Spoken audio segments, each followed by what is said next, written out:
road is so cold and grows every night. You walk alone. The longest still is the weight of parents who may never know. Don't you walk alone, don't you stray from home. God only knows just who is waiting. Don't you raise your voice, don't make any noise. What a scary choice to be employed. We're afraid of everyone, we'll know whatever come and save us, save us. Well, when they say they good, I don't know how they could enslave us, erase us. I'll just wait here, someone... What is up, homies? Welcome to episode 10, season 2. Are we recording now? Yeah.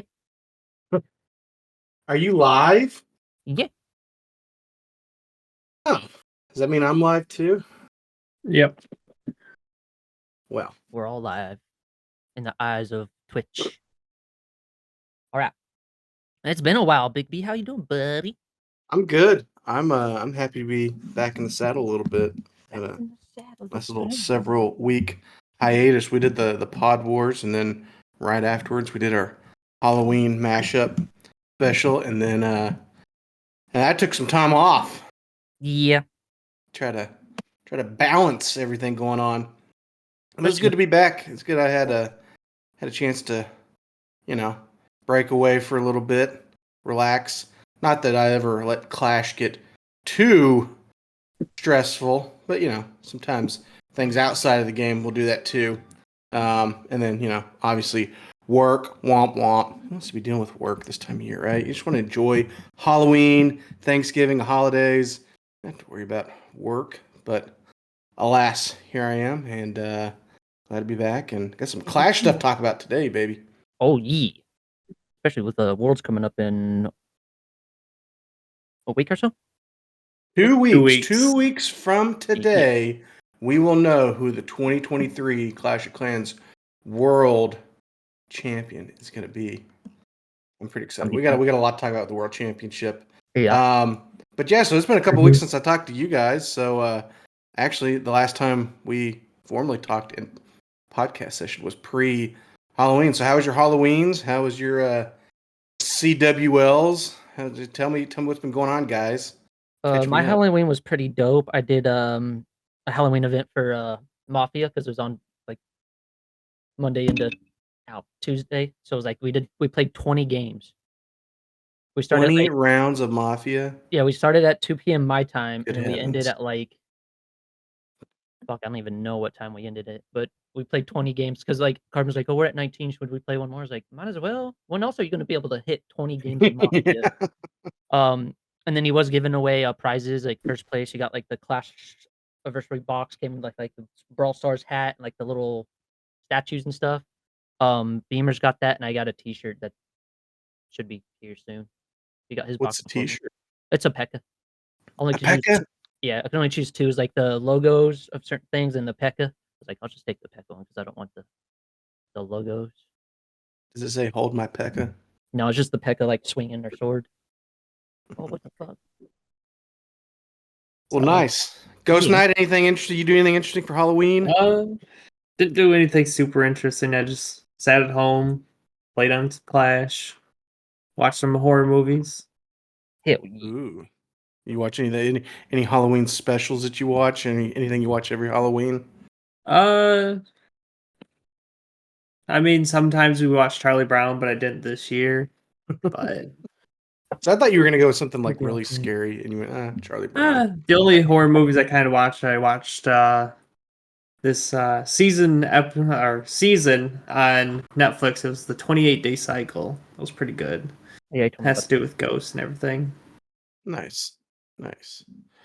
Well, I got in trouble on Halloween because I'm a guy and I'm an idiot. So I got home kind of early from work. Like I didn't want to work late on Halloween, right? Mhm. So I get home and my stepson is 12, right? So he's kind of that age where, yeah, he's still gonna go trick or treating. He might not go trick or treating too many more years. And my wife was getting home late from work. And she texted me, like, hey, I'm going to get home late. You just make sure that you get a picture of the boy in his outfit before he goes out trick-or-treating. I'm like, okay. I go in there, and he's, like, passed out in his room, like, asleep. So I wake him up, like, hey, you know, trick-or-treating? So he wakes up, kind of comes to a little bit. So I go back to my office, and I'm actually, like, I got home early, but I was still doing work stuff, so I wasn't paying attention. So my wife gets home, and it's like 7 o'clock. And this is Halloween, where it's going to be dark at like 7:30. Yeah. And she's like, hey, did the boy already go out? And I was like, I never saw him come from his room. So we went in there, and he had fallen back asleep. So we had to like wake him up and say, hey, dude, you're missing trick-or-treating. So we woke him up, got him dressed, and sent him out to the neighborhood where all the other kids were waiting on him. But my wife was like, you let him sleep all through Halloween and trick-or-treating? I was like, I screwed up. I mean, you try to wake him up. Part of me is like, listen, you're going out to get candy. Like, listen, if you Right. want to go, you'll be awake. If you don't, you'll sleep through it. So, but no, I did. And then I realized, like, okay, I'm ruining her baby's last few times to go trick or treating. So I gotta be more alert than that. Almost ruined Halloween. Luckily, he still went out and got a bunch of candy and stuff. So it ended up being Hell fine. yeah. I didn't ruin it too bad. So we just finished up, I guess a couple days ago. CWL ended for the month of November. How'd you guys end up? I mean, just you personally, is it any better this go around? Any worse? Like, how was it? Well, mine was definitely better. Yeah. I got a 3-star on a really rushed 15. It was like, you got a 3-star. I was like, yeah, but did you see the base? I'd uninstall if I didn't 3-star that base. But 3 stars is 3 stars. You got to get them before Fatal takes them from you. yeah, that's why I did that attack fast, because I saw how shitty it was, and I barbed it and 3-starred it. But then near the end, I was starting to hit a little when I was drunk and got some 1-stars. Also did that in a comp war too, so that was fun. Especially did it last night. Got another 1-star, so that comp wars haven't been doing too well for me. Friendly wars though. Did you progressively get drunker as the CWO week went on? Is that what Pretty much, happened? yeah. Last like 3 days, I was just blacked out drunk. Like I was streaming a comp war. I got like a 2-star hit. Don't remember this, but Ghost Knight filled me in, and I just ended stream. Just ended it right after the.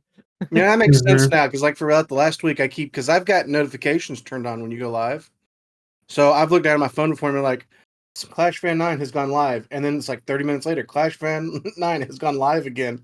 Like, what? He was just on. What happened?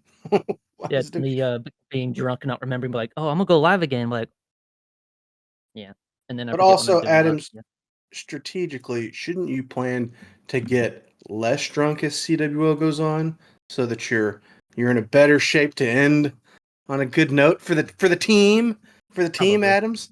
But Maybe, possibly, maybe. I don't know. Probably.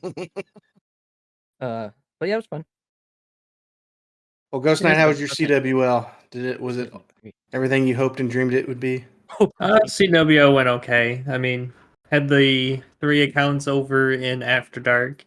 Did well on those. Took the top 2 placings on the leaderboard with 2 of my accounts. And then in Academy, I didn't do too bad. Didn't do the greatest. Had some time fails. Had 1 triple. Had sadly 1 1-star. But other than that, it went pretty good.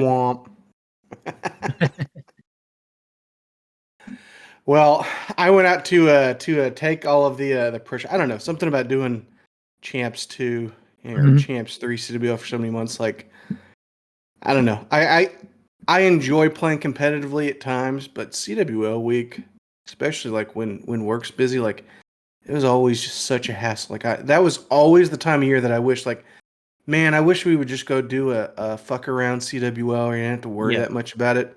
So I totally went and did that. I went and found a Adams, you'll appreciate this. I found a Facebook clan.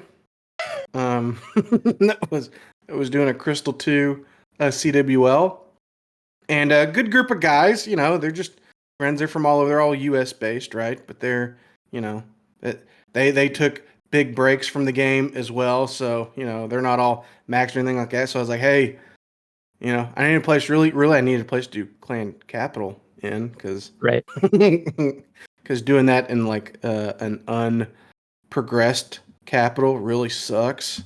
Oh, it's So yeah. so I was like, hey, you guys got clan capital? They're like, yeah. I'm like, you want me to throw some counts in for CWL? They're like, yeah. So I was number 1 and number 2 on the map for them all week, and then the account that I just took to 15 was number 5 on the map all week. And I started the week off like day 1 with Big B.70. I 1-starred my first hit. So I was like, this is great. I'm really showing these guys, you know, what a really relaxed, you know, CWL is all about. But then after day 1, where you know, where we lost, actually, the clan I went to help, we lost day 1. Like, I'm doing a lot of good here. Then I think I had 5 perfect days. The regular CWL, and then I had another day where, you know, a couple of them just didn't work out right, and yeah, the big accounts ended with like 18 and 19 stars on them. I think I was telling Ghost Knight before this, but the new 15 and 14, I tripled everything I saw all week. Like Crystal 2, baby. It makes you feel so good as a player. Those bases are so trash. So trash. You can Blizzard and Sarch everything down there. There's usually only like 1 or 2 bases the entire CWL that you're not just looking at right away, just going, oh yes, this is like a farming attack. This is gonna be awesome. So I enjoyed it. It was stress free. I got to bounce. I did some hits from my phone because, you know, I looked at the base. I was like, I don't even need to wait till I get home to be on the iPad to do this. I just do it from my phone, no problem. So that was fun, and I think I'm gonna stick around with those guys. They're a good group. Like I said, they're all They're US active. based. Hell yeah.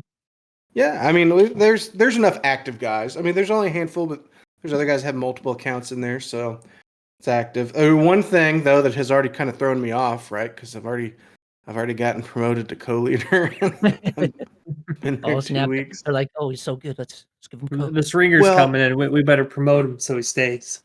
Yeah, I mean, you know, it's always feels good to be wanted, but at the same time, I'm like, yeah, no, I appreciate that. Like, I'm not like they don't know. I haven't even told them about this podcast or anything else I've done. So I'm just there existing, right? Yeah. Kind of low key right now. But you know, they somehow, some way, they were talking about Clan Capital, and I sent them that video of that the super miner hit. Where you just do some frost spells and then drop your super miners all in one spot and then just watch them clear the base. So I sent that to them because I was watching what they were doing. I'm like, guys, don't overthink this. Just let's upgrade the super miners, get the frost spell upgraded, and then we're gonna drop frost spells on the big stuff, and then we're gonna just drop the super miners somewhere over here. And after I did it, they're like, oh man, that makes so much sense. They're like, hey, do you think you could like coordinate our clan capital for us? And I'm like, yeah, I mean, I will. I mean, I don't want to just tell them like I fucking hate Clan Capital. The reason I sent you guys that video was so that you wouldn't have to think, but you could still have moderate amount of success.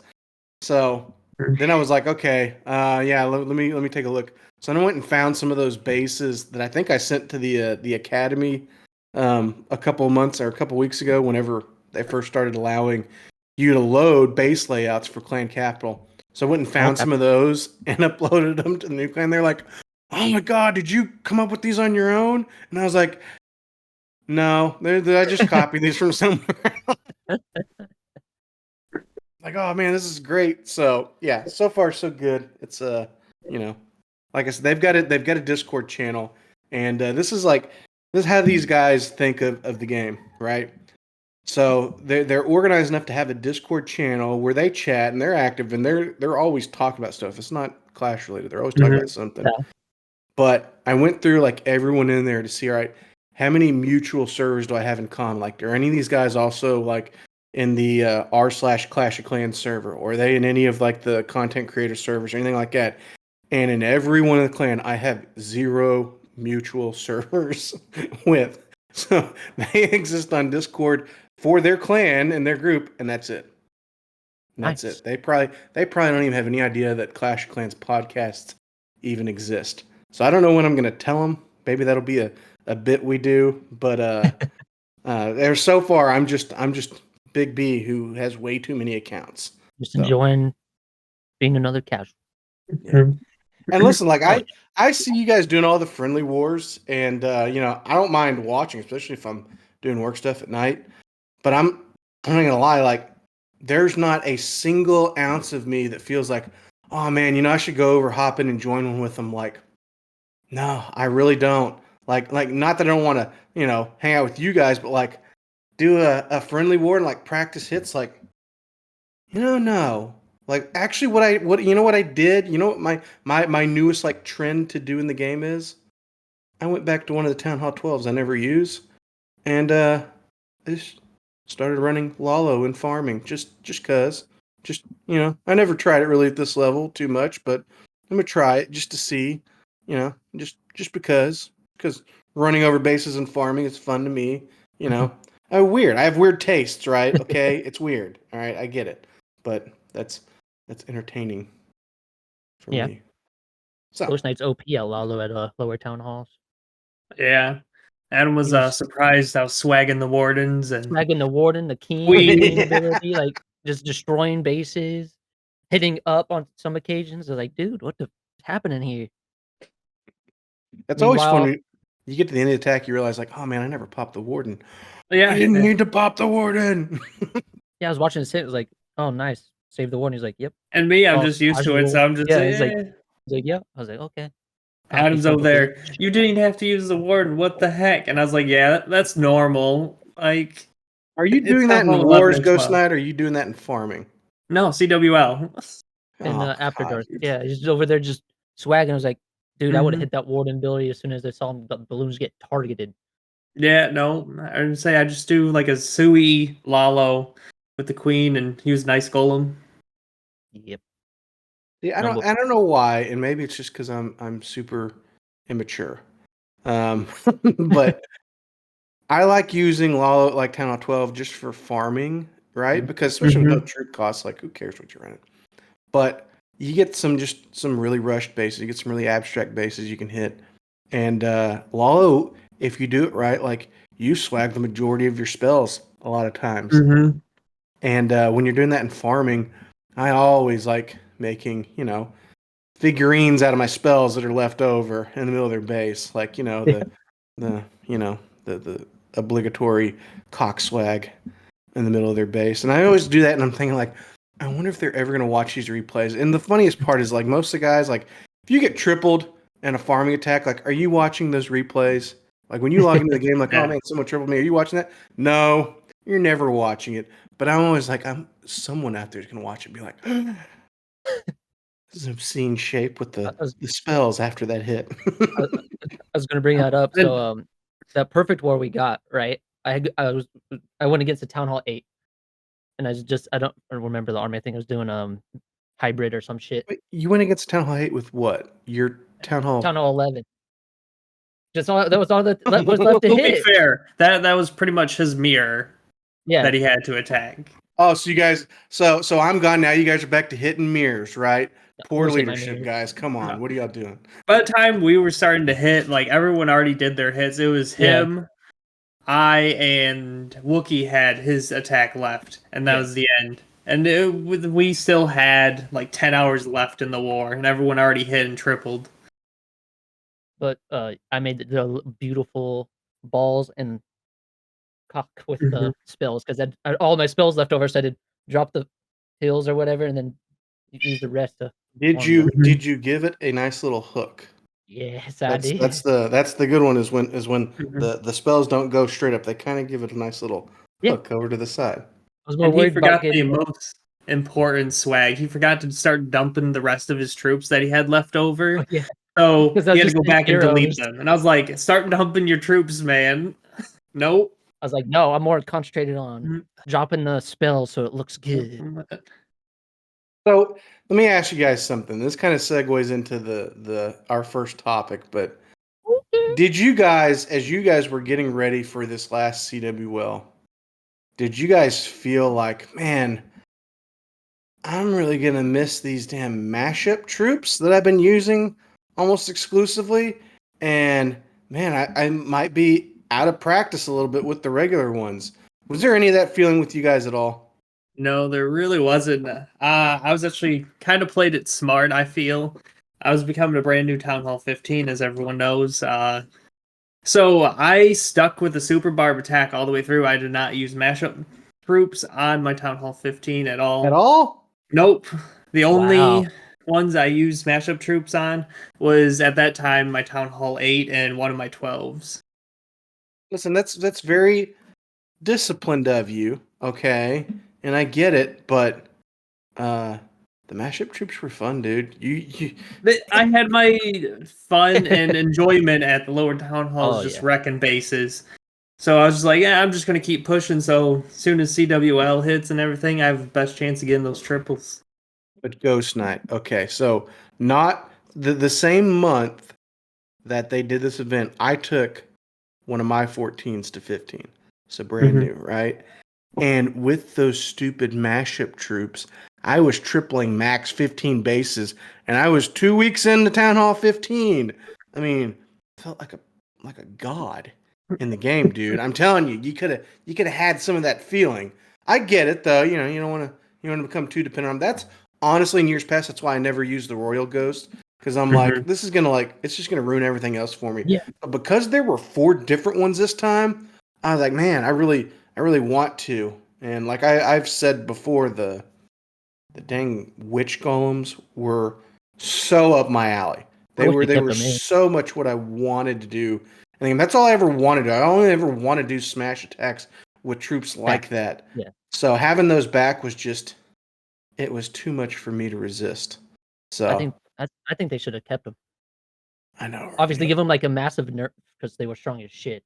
But maybe not like, nerf them a little bit. But even when they nerfed the Maybe. lava loon, they still fucking destroyed. I miss them because that was fun. Spamming lightnings on the air defenses and just sending lava loon out to take out a Town Hall 15. But if it affect like CWL, not really, because we've been running like friendly wars and shit, and I've been doing pretty good in friendly wars, not in comp friendly wars. I'm on a triple run right now. Got 4 triples coming in clutch with the Super Barb Arch attack. So yeah, Is that when you guys are doing the comp stuff? Is that pretty much your attack of choice now? The Sarch with the super barbs. yeah, mine, yeah. It's well, not recently because I've been a little too. But yeah, I've helped Ghost Knight with like his blimp on it when he's doing. I was like, you gotta, drop your poison this, and then drop 2 clones, and then another poison. Depending how fast you can get, you can do it faster. But Yeah, pretty much that's my helping me go-to get attack. the order of the spells and everything. But yeah, and there for a while I was using the super barbs a whole ton with the Sarch blimp. But as I'm branching out on my attacks, I'm starting to realize what bases are a little bit better for each one and running those. Yeah, you almost get to a point with Town Hall 15 that based off the style of base, it's like one of like 3 attacks that are usually gonna primarily do well. And it might not get you 3 stars every time, but if you can match up the right kind of attack on the right kind of base, then you usually have a better shot. You're at least gonna get a better percentage, right? You don't have to risk. You usually don't risk as much the 1 star, as much, having like only 67% or something really low like that. But Ghost Knight, have you figured out, like, from watching ClashFan9 hit, have you been able to put your finger on the times when he doesn't attack why, or when he doesn't attack well, why it goes wrong? Have you figured that out yet? There's been a couple times that after he does his hit, I was like, oh, you should have waited for this. We had one friendly war where I told him he should have waited for his royal champ till after the town hall, because he sent it with his king and queen to go towards the town hall, which the king and queen would have got it. And I was like, the royal champ just died to the town hall. I was like, he should have waited after, and she would have just took off with it. Have you Do seen that him all the fail a blimp yet? Do you know the number one reason why he fails blimps when he fails them? I haven't Adams, seen have him, you recognized this? Do you know why it is? I haven't seen him fail too many. I think Couple. my success. I think I've only done it failed a few times, but when I was learning it before, yeah. But And on the past line, CWLs, there was a common theme every time his blimp would fail. oh, And I only know this Yeah. because he's on stream, so I can see him. And he's looking down at his iPad, right? And like a sweeper would hit it or it'd pop too soon. And usually that's when the panic player will be like, crap, let me spell down real quick, right? Instead, Adams gets both fists and he's got to do this first. And then usually, because one of those fists has his vape in it, he hits the vape first while all of the troops are dying and then hit the button, hit the spell, right? Like if you just pause the vape for a second, you might actually save some of the troops. But no, every time it didn't land somewhere, I'd be like, hurry, hurry, hurry, hurry. And I'd look up on the screen and Adams would be doing this. He'd be shaking his fist. oh, okay. Yeah, I never You paid know, I that don't- much attention to the videos. You Called learn so much about people when you can see them on video when they're hitting. yeah. I was saying, I'm amazed Fatal hasn't said anything about it in the chat because he's mentioned things about me and the watching me play video. He was sitting there watching. He's like, "Man, Ghost is so calm." Well, Like, you know, yeah. that's You are. That's like your personality. You're just so calm, Yeah. Mhm. easy going. Never too high, never too low. So you, Ghost, you managed to avoid the I guess the what I've been calling the mashup troop hangover because Mhm. you didn't overuse them, whereas I certainly did. Adams, I know you did. Adams, do you have any problem breaking away from it just a little bit in CWL? Kinda. I kind of wish we had like one more day so I could have got like another triple. But I was also doing comp wars, so I was used to like when they're not allowed in there. I was like, fuck. So you had to make sure your army and CC were set right. Oh yeah. And then so I was kind of used to that, but I wish that they would lasted a little longer. Obviously, it's only for October, but I would have been cool to have like 2 days in CWL where you could use the event troops and just go ham. So Ghost Knight, since you didn't use them much in farming, you didn't Mhm. necessarily trophy push at all. No. I was actually farming for loot up in Titans 1, which I ended up having a little bit of problem with because I ended up getting clouds because everyone else was pushing. So I'd climb up all the way to right about where I'd start getting into legends, and then I'd just start dropping trophies. Oh, by the way, Adams, Big B, he's a psychopath. He has the white clouds on. what? Yeah, in I did Clash. have the white clouds. Yeah. I switched them though. He had his iPad like this. I was like, "You have the white clouds on?" He's like, "Yeah." I was like, "What the is wrong with you? You just like burning your eyelids? This shit's bright as fuck." You have shake mode on too? I don't know. I might. So you know, we've never really discussed that, but I have shake mode on too. Why? Honestly, because all the times that I've heard people like, "Oh man, you got to turn that off," right? And I've just You just do I've it for never the felt like I content? ever screwed up. You know, even doing zaps and earthquakes, I Mhm. never feel like I screwed up because the screen was shaking. So just left it on. Yeah, I feel like you just get used to it. It's just one of those things. You're like, oh, I know it's gonna do it, so Yeah. That's why I hate hitting on my phone because I keep forgetting to turn it off, and it'll shake. And I think something's wrong with my phone because my phone's been acting out lately, and it'd like shake. I'm like, "Oh, the fuck!" I was like, yeah. "Oh, I keep forgetting to Yeah. turn this shit off." You know, now that you mention it, part of Oh, the great, reason give me why I prefer the iPad so much over the phone is because I always feel like I would fat finger stuff on the phone. Maybe I wasn't fat fingering. Maybe my fingers are normal size and the screen shake was actually messing it up. Yeah. Plus, Maybe. Oh on my the god, this whole iPad, you can have time. the double army track, so instead of like a long thing, you have to scroll through on the phone. Yeah. Well, you can adjust the size. I have mine set to be really small so that I usually don't have a problem fitting almost everything into the bar down there because On your phone? I actually don't like having the two like the stacked ones. Okay. I think it Mm. takes up too much of the screen. So I like Oh, having see? one bar, but I just want everything across the bottom. I don't care how small it is. By the way, Rick says there's no reason for that setting to even exist. Facts. What, the shake screen? Yeah, there's no reason for it. No, it's cool. It's fine. No, it's It's fine. It's fine. You shake screen. All Yeah. those times of like I've done hits live on stream or something like that. No one's ever mentioned like, hey man, your screen shakes when you're hitting. That's a good point. I've never actually paid attention to that. See, it's it's not not maybe that big a it's not deal because no one even notices. Maybe it's not or as cares. aggressive from like watching to playing because you actually like when you're playing you actually notice it. Yeah. Yeah. The only setting more useless, Rick says, is sound on, which I have to agree. I have like people were telling. I was reading on Reddit. People were talking about, oh man, you know the soundtrack to this scenery, and I'm like, what? For a long time, I didn't even realize that there was different music playing on the different sceneries. I didn't know there was different music for the different sceneries at all. So yeah, I have it off. How would you?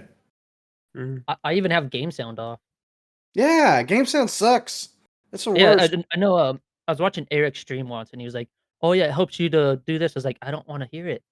I don't want to hear." It. I've heard some people using it so they like know when the clan castle gets pulled. That's about it. And you just look at the clan castle, stop being a bitch. But that can also be misleading too, because if you get like a partial pull, Mm-hmm. right, and you're assuming like, oh, it's already out. Go ahead and use that poison spell on something you didn't really need it for, and then all of a sudden, oh wait, the rest of it wasn't even out yet. Yeah, I did turn it. Rely on your eyes only. Your eyes only. I did turn the sound on when I did a comp war once, and it had the party wizard, a party Yeah. warden. They just kept going, "Oh yeah, yeah, pretty hard, whatever." Yeah, it kept saying that, and I just kept laughing my ass off because it kept going, saying the same shit over and over again. I was like, dude, this sound sucks. So I turned it off because it just kept saying the same shit over and over.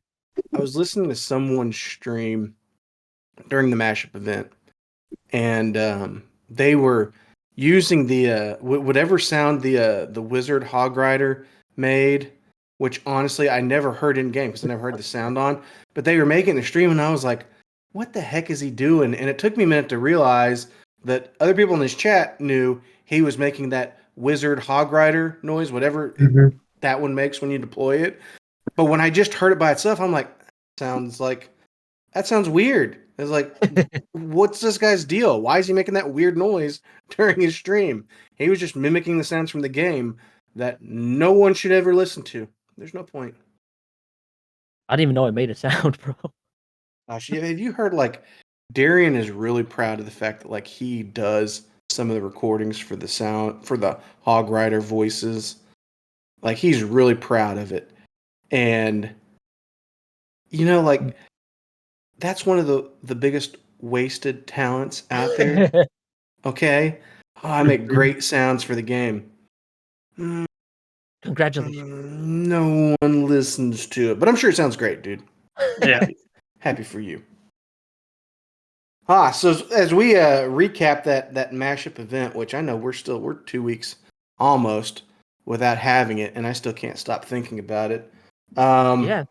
Well, it was an awesome event. Yeah. 4 new troops. Like, I just feel like they should have at least kept the cosmic, like have the balloon look like the lava loon for a little while. Same with the hog. Just it'll be a hog, obviously. But I think I like the cosmetic side of it because it was sick, like different from just regular loons because the loons look like shit to me.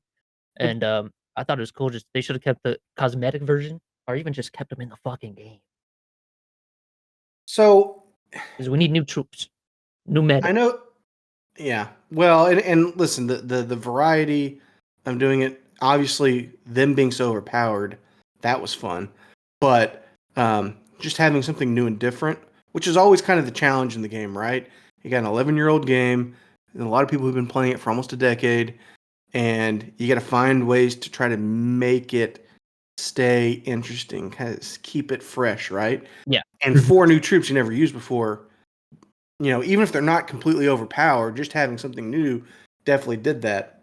Do you think the success of the Halloween event, which I think, generally speaking, everyone was pretty much head over heels for the event, Yeah. right? I didn't hear anyone that I recalled saying at all like, no, this was a bad event. Mhm. There might have been some things they would choose to do differently or do more of, but in general, everyone loved the event. Do you think that was more because of the seasonal troops, or do you think it had more to do with the whole mashup medal and reward system? And I think the question kind of goes back to, is the player base, is the average player, is the average Supercell Clash of Clans consumer, are they more driven by fun, entertaining gameplay or by base progress, right? So what do you guys think? Was the success of the event more because of the troops or more because of the event and the medals? I'll let Ghost go first because I'm not talk you guys' ear off on this. I feel that in the end, it had a little bit to do with both, but the troops were just so unique from what they've done before that I feel that the average player just loved those troops because they could actually, like you mentioned, you felt like you were invincible and a god attacking. So they had that little bit of a high they were riding on when they're tripling all these different bases, or even, who knows, those lower town halls could have been tripling town halls above them. So they were riding that high throughout. So you think it was a little bit more the troops than the rewards? Okay. Adams, what do you think? Was it the troops or was it the rewards? For me, obviously, I'm not a free to play person because as soon as I saw that $20 offer to buy those 6,000 whatever gem, The whatever mashup medals. mashup medals, there you go. I bought it just so I get the queen skin because I keep my 15 in legends like all the time. If I dip out of legends, I'm back in it. Keeps my loot safe. So it was hard for me to complete it, but uh after using all the medals on like the clown scenery or the clown trophy and the other little things, I still had enough to get like pretty much all of them except I think I'm missing one coffin. So like I liked it. Am I echoing? No. Oh, someone's echoing. I think it was cool even for the free to play person because they didn't have like if you're not in legends, it's like another gold pass where you like grind through it, and then if you're good enough, you get the queen skin and then some stuff for your little trophies for your little circle thing border. There we go, border around your thing. So yeah, I think it was a great event. I think they should have made it last a little longer. I hope instead of like past events where they do just like, oh, use the royal ghost on this base and you'll get this and shit is like, yeah, they need to do this event for like every month. Well, I think I have an idea we're going to talk about at the end of this episode on what you were talking about, like the rewards for doing challenges, whatever, like challenge basis stuff like that. Like I think I have a way to help some of that. But to sum up all of those statements, Adams, you got the troops and you got the rewards. Which one do you think was the driver of the success of this event? I would say, in my opinion, I'd say the queen skin. The rewards were so much better in my opinion because that queen skin's sick. I think at the beginning when people saw the queen skin, they're like, "Yeah, I want that." That's why I bought the $20 pack. But I think after like the people that watch streams and YouTube, they're like, "Oh, these event troops are pretty OP," and then that became the highlight of like unlocking them. Trample did a event where you could only use those and you could only do certain Oh, I attacks. remember that event. Yeah, we were on opposite teams, I think, Yeah, we were. and your You team don't won. you I'm don't pretty sure you don't remember which base I hit, do you? you hit mine. Oh, how'd I do? I don't, bro. You're asking the. I'm so bad with How'd I memory. do, Adams? You remember? You definitely remember. I'm How'd pretty I sure you do? tripled the shit out of my base.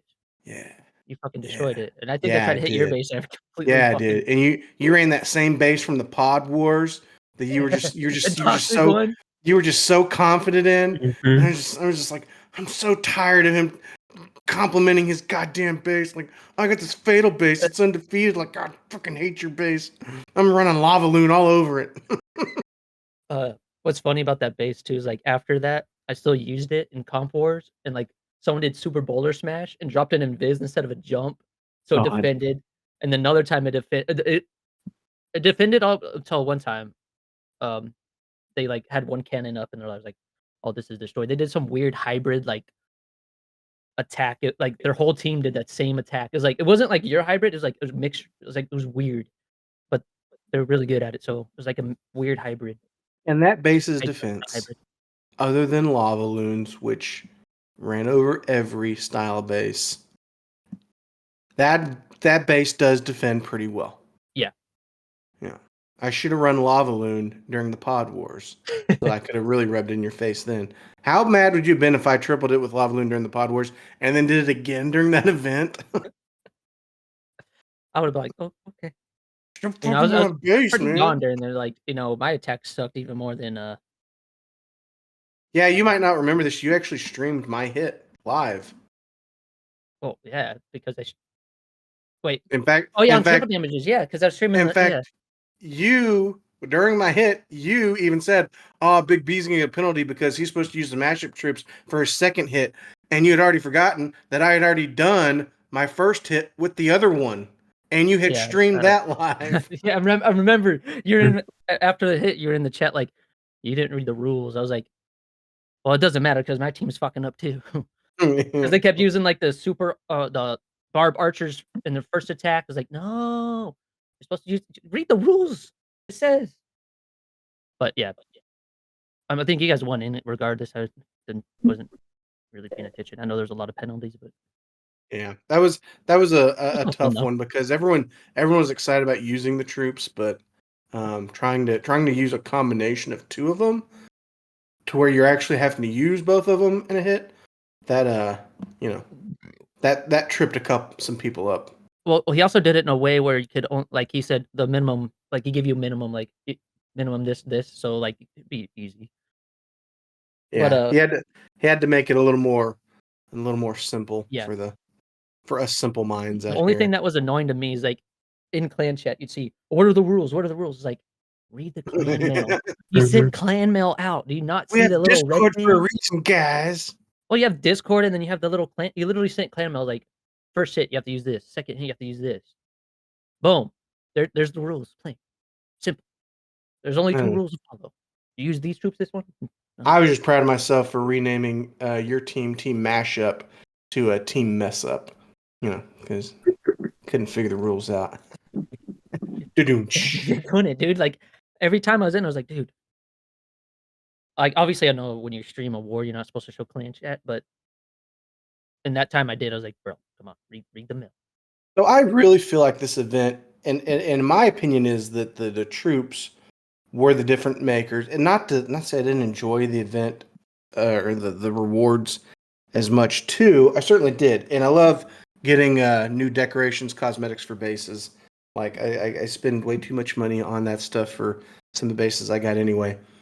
But because I have some maxed accounts, or at least some perma-maxed accounts at different levels, I didn't need a lot of the rewards. Cosmetics were cool, but for me, it was all the troops. I hadn't finished a Legends season trophy pushing in I couldn't tell you how long. Probably since the first month of Town Hall 15, so probably been about a year. And I set new personal bests on both of my big 15s for how high I pushed in Legends. Like I finished on one of them, I got up to 5,915 stars or trophies at one point in time. I think before that, my previous was in the 5,700s. So getting over 5,900 for the first time ever, sniffing that 6,000, I've never been that close. But it's all because of the mashup troops.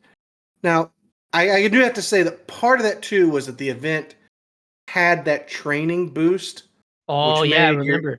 Listen, that's if there's anything I miss the most, not aside from the overpowered troops, it's that training boost. And I know I've said that in a couple of different places already, but being able to just play that rapidly when you don't have a lot of time, it made such a big difference. It made pushing in Legends League on two separate accounts during a time where I didn't feel like I had a lot of extra time to do anything. Mm-hmm.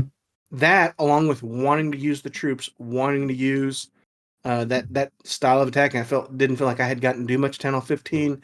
It brought me back in even more.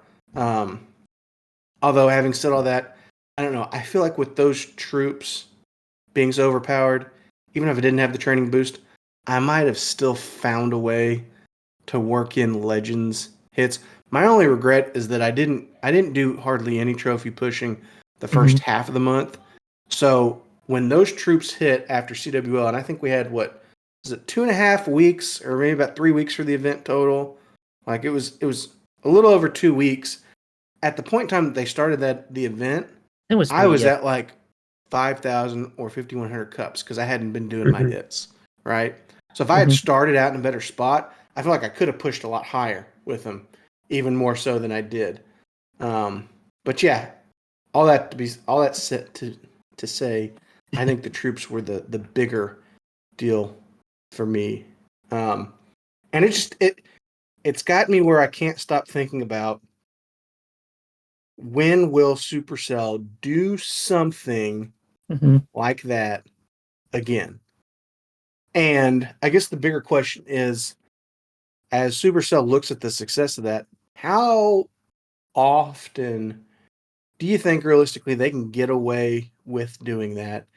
And what other time of year, what other holiday or event, what else could they do that for to bring something like that back? So what do you guys think? How often should they be allowed to do something like that? An event where you've got some troops that aren't always available in the game, and that you've got extra paths to earn extra rewards. How often can they do it without, I don't know, breaking the economy of the game?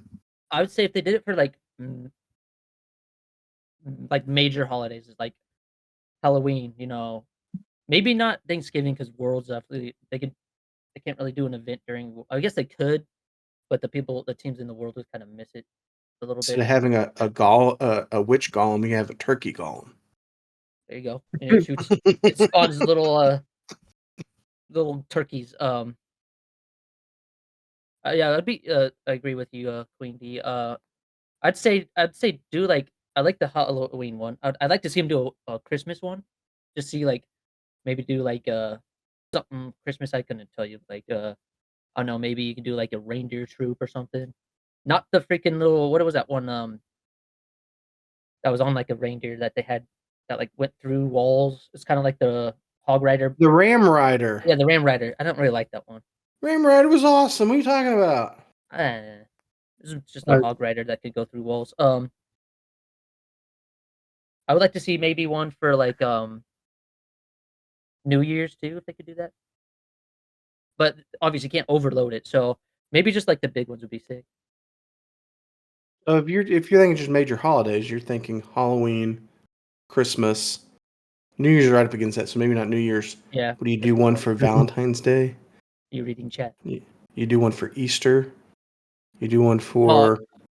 I mean, you couldn't do a full month one though, because that'd just get tiring at that point. Like they did for Halloween, which is awesome, but would it be too overloading if they did it?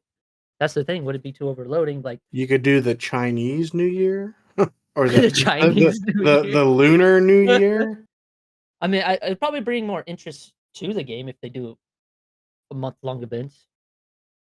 But what are they gonna do for fucking Valentine's Day? The loving golem instead of doing archers. Damage, They shoot little heart arrows instead of doing damage. Yes, spreads love through the base. Instead of like the mashup, like the haunted Barch, right? That's the loving Barch, and he looks just like the mashup Barch, except now he's got like a red skirt on, and he's shooting arrows with hearts in them. I got a great idea. It's gonna be the loving headhunter. All right, so it's gonna distract the heroes. They're gonna be like frozen, but they're also gonna be like poison them too. So like they're like in chance they won't attack, and then they're just gonna like slowly stab them in the back like your dirty ex-wife would. We're gonna have the Cupid golem.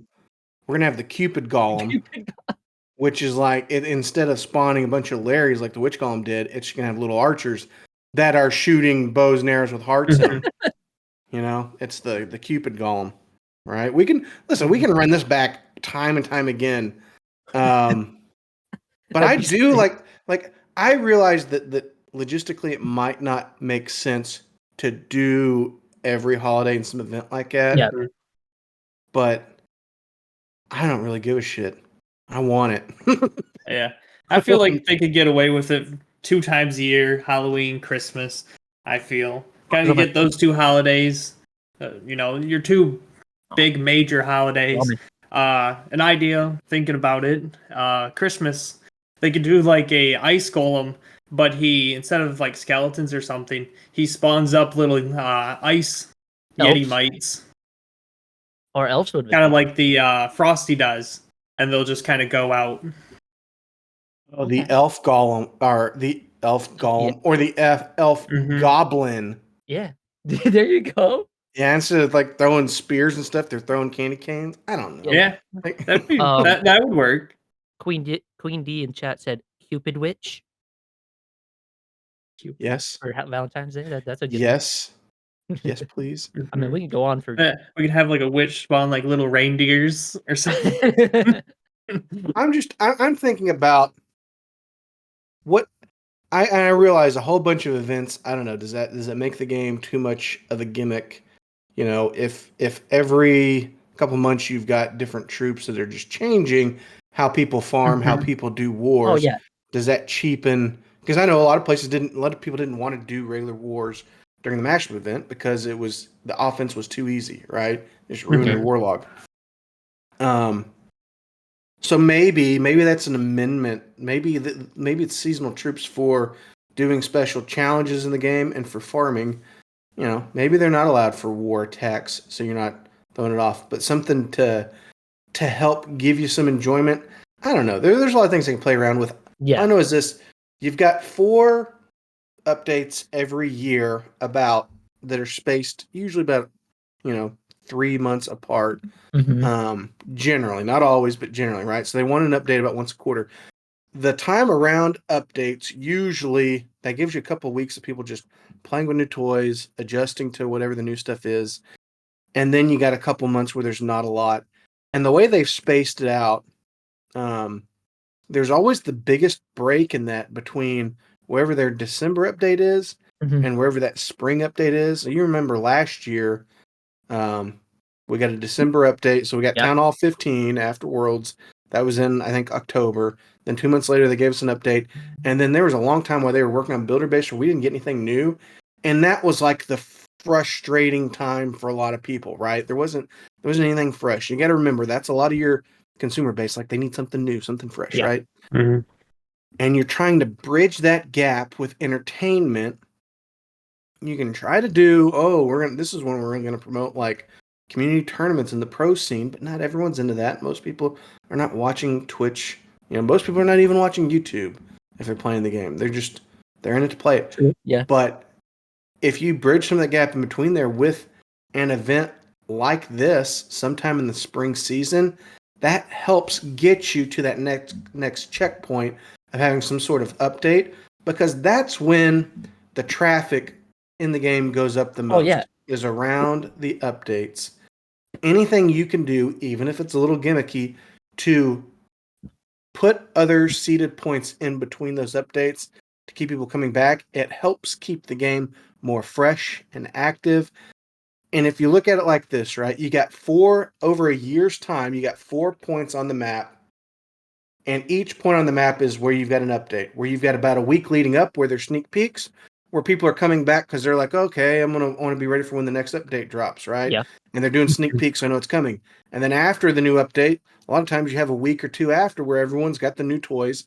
So you got 4 points where each year you're going to get a bump in people playing. Maybe not a ton if it's Builder Hall or Clan Capital, but some bump, right? If in between those 4 times you manage to work in some sort of event, maybe it's not everything that the mashup event was, but something like that also makes the game a little easier in aspects, gives you some extra ways to earn rewards from playing in the game. Now all of a sudden your touch points across a year where your player engagement is going to go up goes from 4 to 8 if you do one in between each one of those.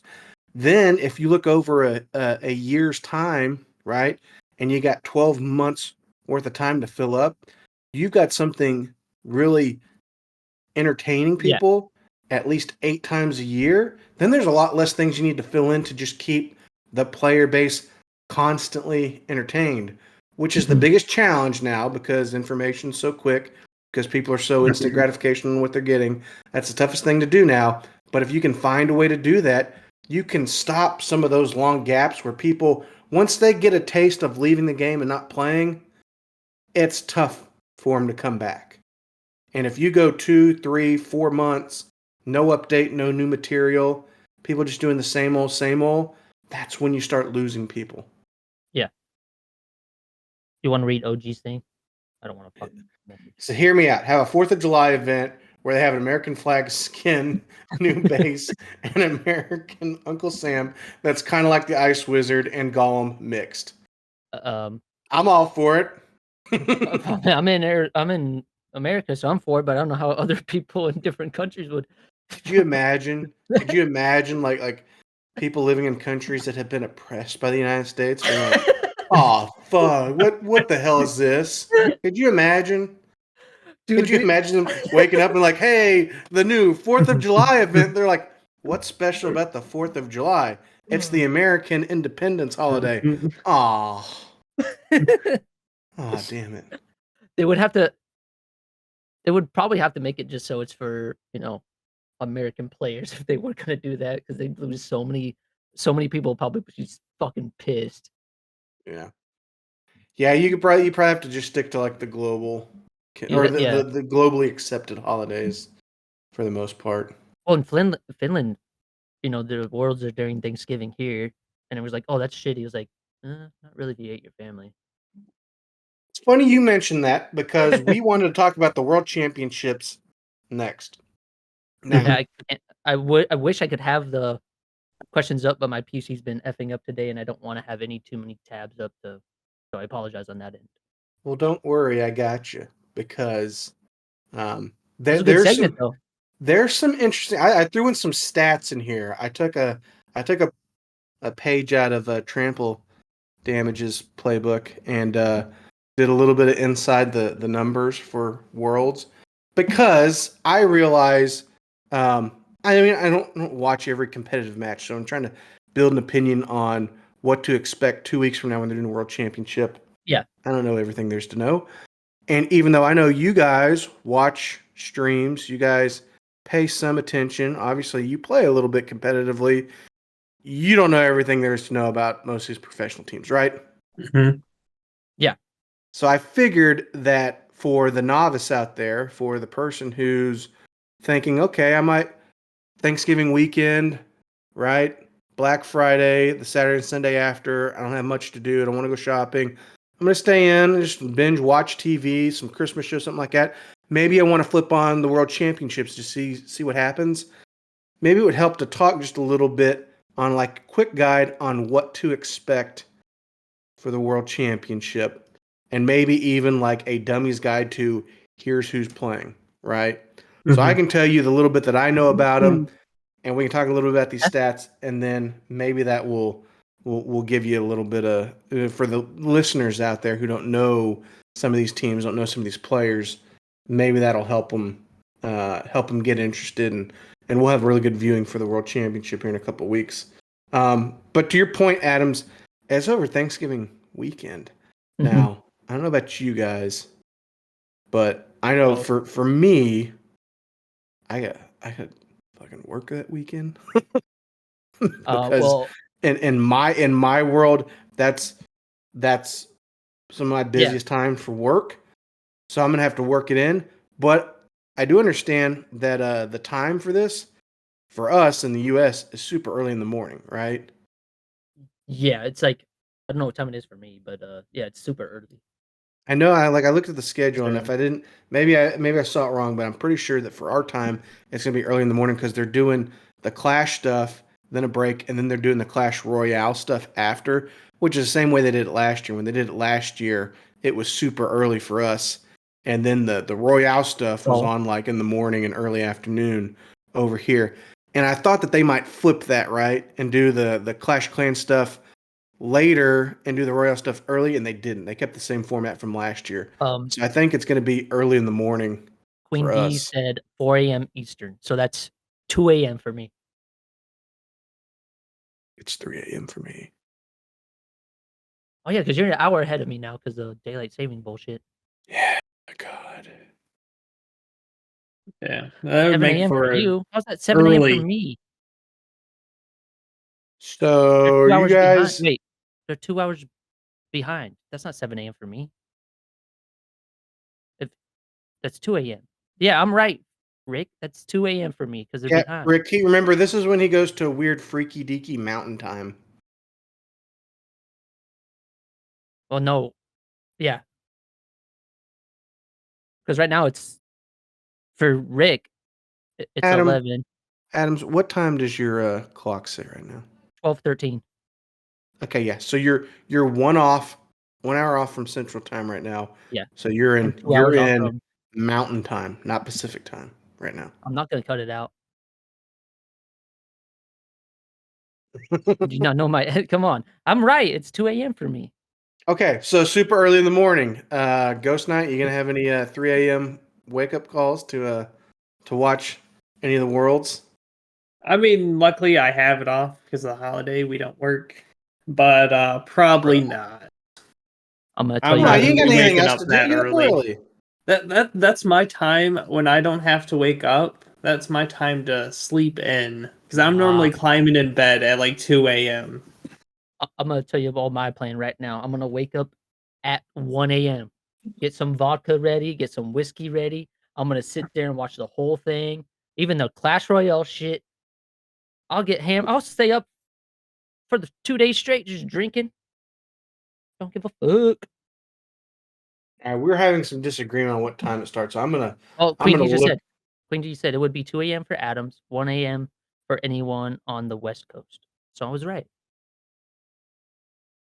Well, and then Rick said 9 a.m. for him. Yeah, that makes no fucking sense. Yeah, doesn't make any sense. I think he's What's going trolling. on? Well, he's in All right. Washington, so he's an hour behind me. So it's the hell.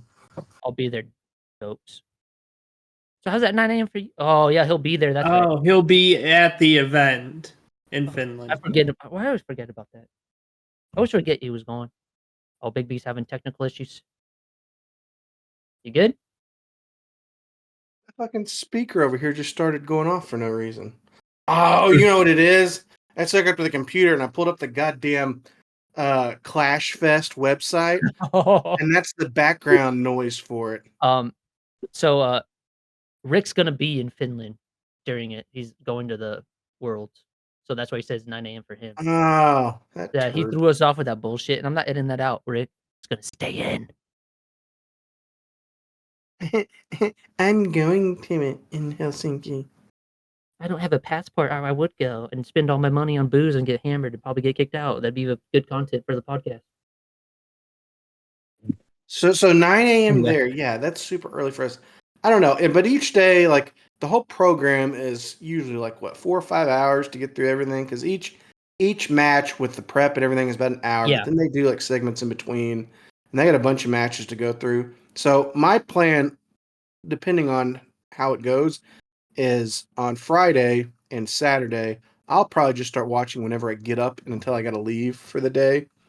Good news about those days for me, from a work standpoint, is I don't have to be out super early.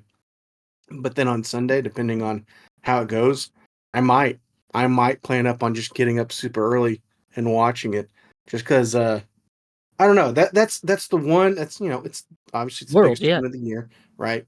But there's been a lot building up, and I'm getting more and more interested in how it's going to play out. I think part of the reason for that too is there's been a shakeup in like the favorites for this thing, and I don't know if do you guys follow the competitive Clash network. They've got a Discord server, but they've also got. I'm in the server. The only reason I click on it is when Fatal tells me there's some drama going on it, so I try to find the drama because they're like, "Hey, there's drama in this one." I was like, "What is that?" And obviously, there's so many people in it, so you have to I go to it like you missed 150 messages. I was like, fuck, and then I have to find where the drama starts and like carefully read all of it. A lot to read. It is, Go- but Ghost Knight, do you follow this, or I do not follow it at all. they have a Twitter account which is a lot easier and a little less toxic if you're on Twitter. not Ghost called Knight. Twitter anymore. What is it? I thought they renamed it because Elon Musk changed his name. It's X or now. Yeah, I feel weird calling it X, so I'm gonna call it Twitter. I don't have Twitter. It's too Yeah. toxic for my ass. Yeah, it's gonna forever be Twitter. Yeah, it's Twitter. Twitter. I send Maybe I'll tweets, make not it. X's. Mm-mm. I see them tweet tonight. Gonna be sending them X's and O's. So they do a lot of stats, right? So they do stats from professional competitive teams. They Mhm. also do a monthly power rankings on who they feel is from all competitive events, who's the strongest teams right now. And for a while now, it's felt like it's been Not Navi. either Navi or Tribe that's been towards the top. In the last couple of months, it's been Tribe. Part of the reason why a couple of weeks ago when we were doing predictions, I felt like it's kind of Tribe's competition to lose. They've been the most consistently good here recently. But on the most recent power rankings, Navi actually dropped all the way down to number 5. Mhm. Where they haven't not been like number 1 or number 2 at any point in time this year. And here we are getting right up in front of the World Championships, and all of a sudden they've dropped all the way down to number 5. So there's a little bit of intrigue from my standpoint on, okay, are they doing this? Are they purposely pulling back, trying to get ready for the World Championships, right? Remember, Navi's got this big sponsorship deal, right? So they've probably got more pressure than any other teams because they went out and got a big esports sponsor where most of the other teams haven't got it. Mm-hmm. But if they don't do well That's in not the your World echoing. Championship, they might not keep their really big sponsor, which I think was one of the deals with big esports teams not getting involved in Clash of Clans because it's kind of tough to predict who the best teams were going to be, right? Yeah. But along with that, some of the other teams that have been up there have beaten Navi quite a bit recently. So in the power rankings right now, you still got Tribe number 1. Strut is actually number 2. Really? Strut was they won the Town Hall 13 World Championship when they were called Alternate Attacks. Yeah, no, I remember That's that. the old 'Cause, Strut team. I went back in the day on stream some of their old world stuff, and I was watching that. I was like, "Who's this team?" I was like, people in chat were like, "Oh, this is what their new name is." Like, oh, because Yeah, they went and got sponsored. The Strut is actually short for Struthers Brothers. It's the same company that Roofing used to make company? board games. Oh, I thought it was that sounds like a roofing company. No, We're the it's the old Struther board game brothers. We'll come in and fix your roofs. company. Or appliance company. But they've been playing really good, so they're actually number Okay. 2. Clash Champs. Repotted Gaming, What? who has been one of my favorites. In fact, I think I picked them to finish second. They're actually 3rd in the rankings. And then Adams, who you just mentioned, Clash Champs, who last year was primarily the space station gaming Yeah. team. Mhm. Clash Champs is number 4. They should be. And then Navi is all the way down at number 5 now. And then you've got Early Attacks, which was Early I think my Attacks, pick to finish 3rd. Who I mischaracterized. I got all twisted up because earlier this year when Chazmac was buying up all the teams, they sponsored GS and EA, and I got them mixed up during the Halloween episode because you can't keep all the Chazmac drama sorted. But Chazmac EA is now the Early Attacks team. Last year they played under I think Bushido Esports, who they're sponsored by. But they've been a really good team. Right, They actually at the warm-up event earlier this year, at the very beginning of the year, they finished second in that all-world tournament behind Navi, who ended up winning it. So they've been good most of the year. And then VN Esporting, who's kind of one of those perennial teams that's up there. Mhm. They're number 7. So 1 through 7 are all qualifiers. The 8th team is that Chinese team. They're not in the rankings because they're there from China. Although, as Fatal explained to me during our last recording, that's actually for the world competition. It's Boom Academy. It's a lot of the same players from that. I don't know how that works, guys. I don't know how people who live in China and play on Chinese accounts on the Chinese server also play on regular accounts in other competitions. Did you watch the tournament they did in China like a long time ago? Like Qualifier? Yeah, the qualifier. Like I think it was at like 2 a.m. my time again. Carbon streamed it. That's how I watched it. Like I think we talked about it before, but I don't think they have a chance, man. Like they barely like even with like what they had, and I get it, they'll get like a max account when they do the worlds. It's like, oh, dude. And I don't know if everyone that's on this Chinese team is exactly everyone who plays on this Boom Academy team. Maybe it is. And I've watched some Boom Academy wars. They're good, but they're not quite as consistent as most of these other teams. They could very well win some wars, but if that's generally the same team, I wouldn't expect them to do super well in this tournament. And certainly, if any of these guys that are on the Chinese qualifying team are different than some of those Boom Academy, I think those guys who've been playing just on the Chinese server have a really big disadvantage versus what they're going to see during the actual World Tournament in a couple weeks. Well, yeah, because they're on a disadvantage basically because everyone has the new update. They're still on that weird update they have where they have green skeleton spells and not max heroes and not max monolith, so they're not dealing with the full potential, or not full potential, but the new 15 that everyone else has. So I think it's going to be interesting. I'm looking forward to see what they can do, but I'm iffy. And I still don't know if we've clarified like when we see the World Championship in 2 weeks, the gameplay is going to look like the world server, right? Or are they going to have to amend that for the Chinese team's wars? I don't know. That's a great question. Are the Chinese players going to be allowed to play the game visually like the rest of the world sees it, or will the Chinese government have a problem with that? That's a good point. Yeah, or are they going to have that restrictions, and we're going to have to change some of those things up?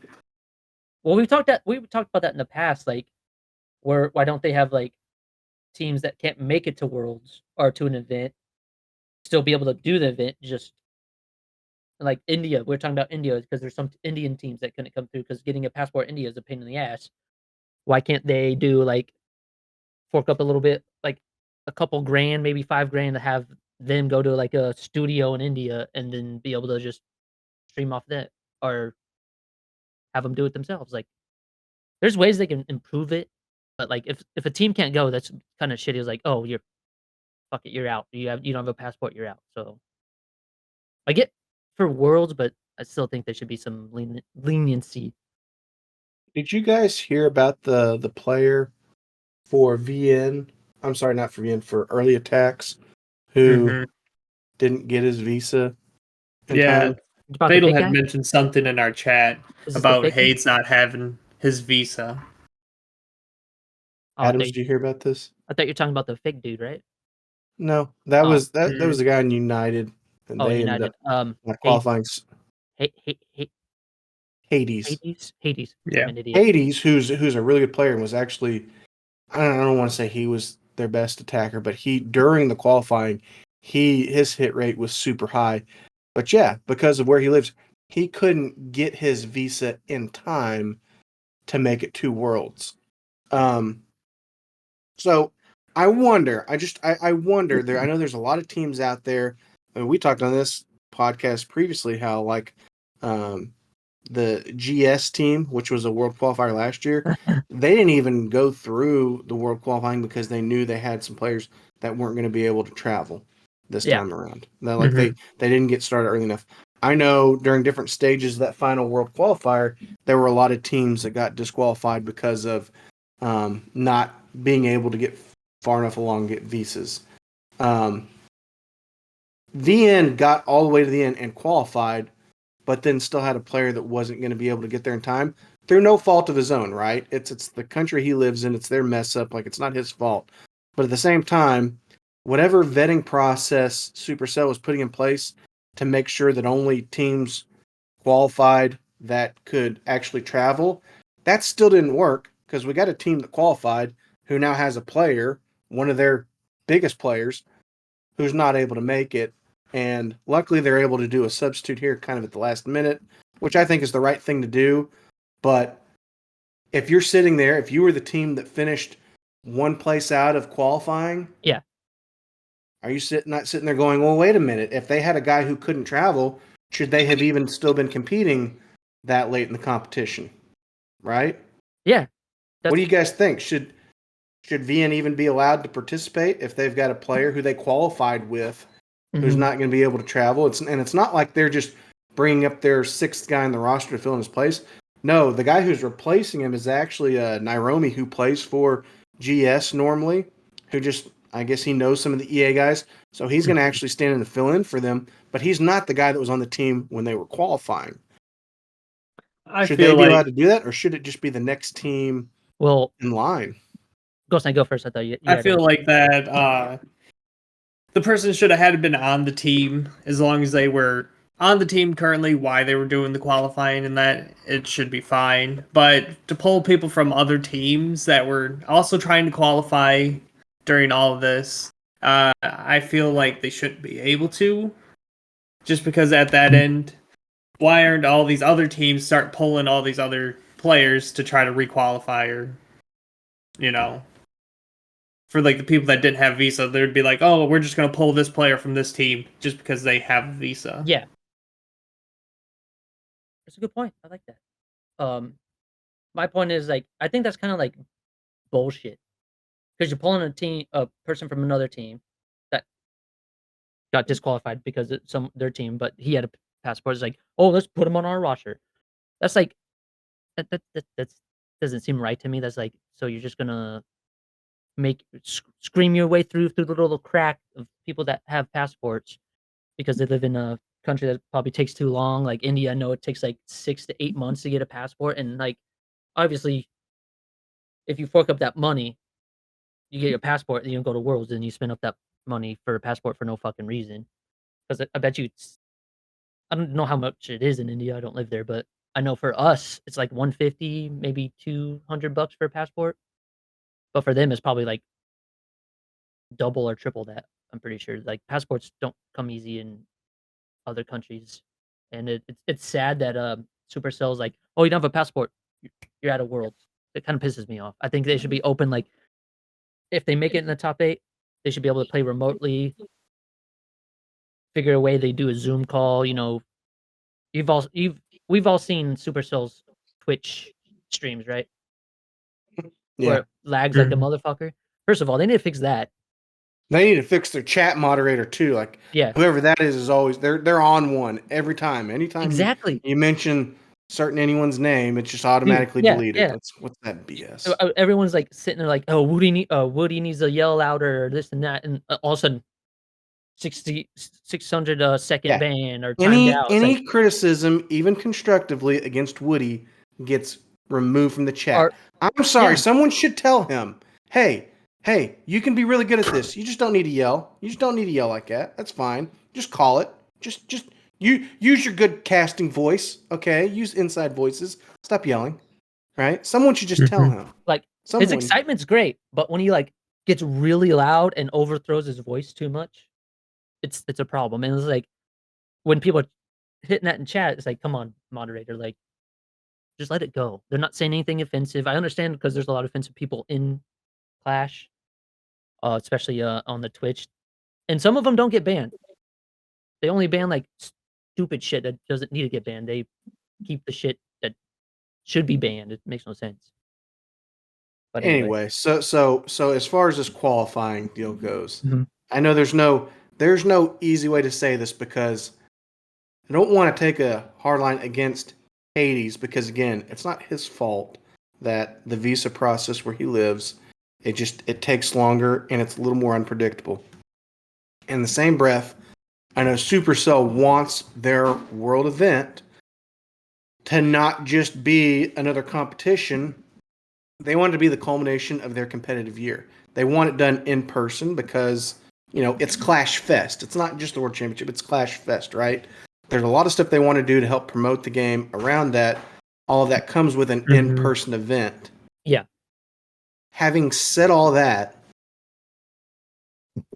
I feel like at this point in time in the game, if you've got to have 4 players up on stage and then the 5th one doing it remotely as a one-off on camera, I don't feel like that's the worst thing in the world because that's the team that got here. Quite frankly, I'm on at this point in time, even through all of the different stages of the qualifier, I am fine with teams getting disqualified for not being able to get visas because I do think Supercell should try to get, if they really want the in-person event, then they need to be part of the stipulation on getting this far.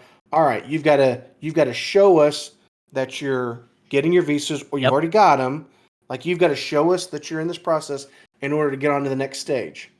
But then once you've already gone through and qualified and you've locked in, then if something still doesn't work like it's not doing for Hades, then yeah, they should have him on webcam.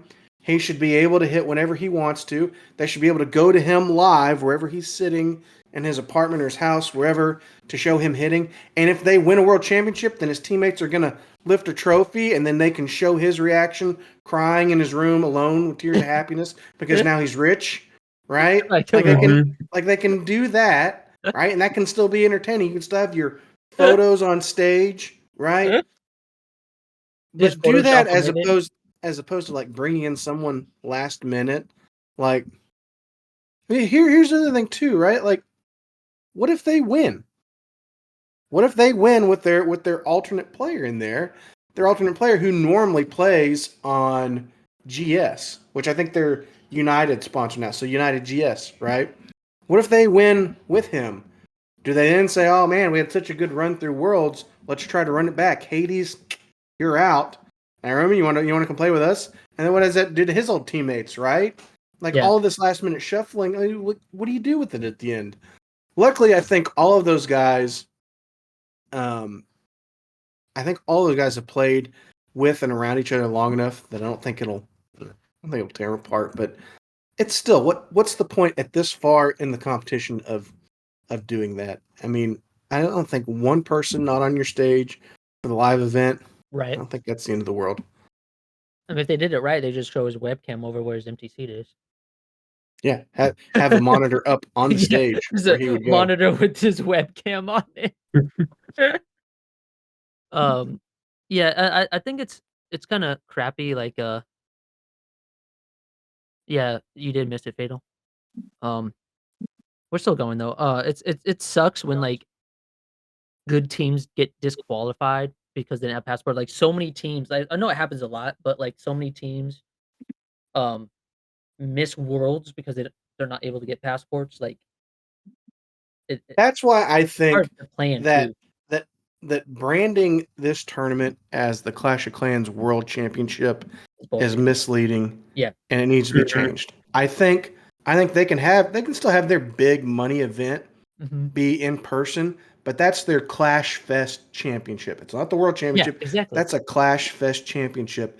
And they should have a completely separate one that is the actual Clash of Clans World Championship where anyone can play and anyone can play remotely, and whoever wins that wins. And maybe that's not even as big a purse, but you get the label of world champion. Hell, maybe you can even put a badge on the player profiles who win that say 2023 world champion, and they just have it on there forever.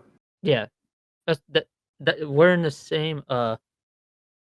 Okay, Rick says rules saying you need a passport were out before the snow melted this year. Hell, they were out last year for last year's turning. No excuses for not having a passport. Well, there is if it takes 8 months to almost a year to get a passport. Yeah, that's what I'm saying. Like being dicked by like India, it's so hard. I know India, it's hard. I know China's hard. Oh, and what other countries are in this fucking world or trying to? Anyway, before Rick distracted you, back to what I said. just have a Clash Fest championship, which is your live event and celebration, and then World Championship that Yeah. can be done like any other. You can play it from home. I think that'd be way better than like we had look at the world qualifiers for today or for this year. You had so many good teams disqualified because they don't have passports. But if they did it remotely, we have a stacked worlds legitly, and it's gonna be more entertaining than seeing, oh, this team was qualified because they don't have a passport. This team was qualified. It's like do some remote play. Maybe still have a fucking party in Finland for those that can go to Finland, but those that can't still do have it remote play and they just watch it on the screen. Boom, easy. Yeah. So I want to talk about a couple of stats that I saw that I thought were pretty interesting. These were stats taken from qualifying events, but for some of those big tournaments, it excludes like the first 2 rounds.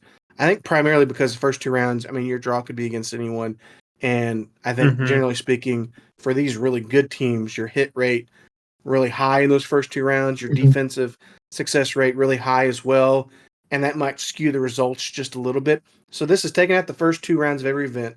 So it's basically the rounds where you are playing against other teams that are of a similar caliber, could potentially also qualify as well to some degree. You think most of the good teams are going to make it through the first 2 rounds of most of these events. So these are offensive hit rates and defensive hit rates, and the top 5 for the qualifying teams through qualifying events, right? Let's hear it. So offensively, your top 5 teams in these pressure cooker events, offensively, number 5, you've got early attacks hitting at a 50% hit rate, which means that's about 12.5 stars per. That's pretty good. Per match, right? 1 out of every 2, they get triple. Number 4 is Clash Champs, who are hitting it just a little, or almost 55%, 54.81%. So early attacks, then Clash Champs. Then number 3 is actually Tribe Gaming at 55%. So just a little bit higher than the last 2. Number 2 in qualifying events is actually Navi at 56.43%. So they're still pretty big offensive juggernaut, or at least over these qualifying events. Keep in mind, some of these are from events that have happened months ago. So and where they're trying to find their 5th player. Yeah, that as well. But even if that, though, their hit rate's still the second highest. Yeah. And the number 1, Tribe. The number 1 hit rate. No, Tribe was number 3. Adams. Well, number 1 is actually our number 2 on the power rankings. It's Strut. Strut with a 58.18% offensive hit rate. We were watching a Strut match earlier today, and someone said in the chat, like, does Strut ever miss a hit? Like, nah, not normally. Highest offensive rate through some of these qualifying events. Keep in mind, some of those back in the spring were before the heroes got the buff, right? And before some of the other troops got levels. So, over the whole year, some of those events are not the exact same gameplay. But we're looking at just pressure cooker moments against other good teams. This says that Strut offensively does as well offensively under pressure as anyone we're going to see 2 weekends from now. Okay. And then defense, and this one's a little skewed because the Chinese team, I'm just going to call them Boom Academy. Their stats were just from the Chinese qualifier, but spoiler alert, they actually had the highest defensive rate on there. So they're actually number 1 in defensive hit rate at 73.33%. I mean, 73.33% of the time people are not tripling their bases. That means the success rate against them is only like 26% and some change. But that was also only against other Chinese teams on the Chinese server, where the Monolith didn't have a nerf, where the Spell Towers didn't have a nerf. So those were, generally speaking, lower hit rates in general. Plus, it's a smaller sample as well, so the teams aren't quite as competitive over there. But right behind them, the second best defensive team was actually VN at 67%. Really? Okay. Then right behind them, Clash Champs at 66%. Oh. Navi at 65%, and then Early Attacks at 62%. I'm kind of surprised. Like, I thought RPG would be on there because they're known for having really good defense. But they're actually on this chart. They actually weren't in the top 5. Maybe they would have been the next one. but also, if I'm remembering correctly, I don't know. Like, I think they went out early in the first qualifier, and then the one where they won was where they just kind of strangled everyone to death. So part of me is wondering if RPG doesn't like have some of those bases that are just like no fly zones, but they protect them really well, right? Like they're not using them almost in any competition. So after they got qualified, they're not running the best bases in any of these competitions because they're going to save them for the big show, right? Yeah. Maybe that's part of it, but I can't help but remember that when they were running really good bases, it felt like man, they are smothering every other good offensive team with really good base building. But the rest of it, honestly, a little surprising. I knew VN's defense was a lot better than their offense. I wasn't surprised not to see VN in the top 5 because they don't have the best offensive hit rate out there, I but thought defensively really good. But you got Clash Champs, who is in the top 5 offensively and defensively. I thought You've they got would have been higher. Navi. You've got Navi that's in the top 5, and you've got Early Attacks that's in the top 5. And Tribe, who is in the top 5 offensively, but not defensively. So let me ask you guys, right? Like we did, Adams and I, we did our favorites a couple weeks ago. I don't Yeah. even remember who you said was in your Neither do I, favorites. but it's probably changed now. But I'm wondering if some of those stats sway your opinion just a little bit. Like I felt really confident, like, man, Repotted Gaming is going to run some really nasty bases. They're going to beat some teams that are only going to get 10, 11, 12 stars in some of these, and they're going to have some defensive showings. Yeah. And then seeing them not in the top 5 had me just a little bit worried, like, okay, maybe they're not quite as good. Maybe what I'm remembering is a little more positive than what they've actually been able to do. I don't know, maybe. And then also, like, I was very bold in saying I didn't think Navi was going to make it to the final 3. I thought they would probably exit early. But then seeing them in the top 5 on both of these, And granted, some of the information is dated, yeah, but I'm wondering if maybe we're sleeping on the defending world champions a little bit too much, and we should probably have a little more healthy amount of concern that they're going to get in there and finish a lot better than we think they are. I don't know. What do you guys think? so the question is, what are my top 5 for, or who I think is I mean, if you want to say your top 3, you can. I'm saying top 3? Okay. of any of these teams that we just mentioned for their offensive and defensive hit rates and these pressure cooker moments in qualifiers, does that change your opinion on how things are going to shape up in 2 weeks? Yes, my top 3. So I think Clash Champs has a good chance of winning it. I would like to see them to win it because during qualifiers they went like 40-0 or 14-0 or some shit. They won so many wars in a row. It's just mind blowing. I think it's awesome. My second pick, I think I would love to see Clash Champs win it. Second pick would probably be Strut, I guess. I haven't really watched too many. Oh, they went 39-1. Thank you, Fatal. But Strut would be my second one, just because I haven't really watched much of them. A lot of the people I watch stream do like Navi and like Time to Throw and TWB, and I stream some of our comp wars. Anyway, I'd like Strut, and then my third one would be a Tribe. I don't think Navi's got it in this year. They've been The statistics saying that they're top 5 in both categories, where you mentioned Tribe. Tribe's not a top 5 defensive team.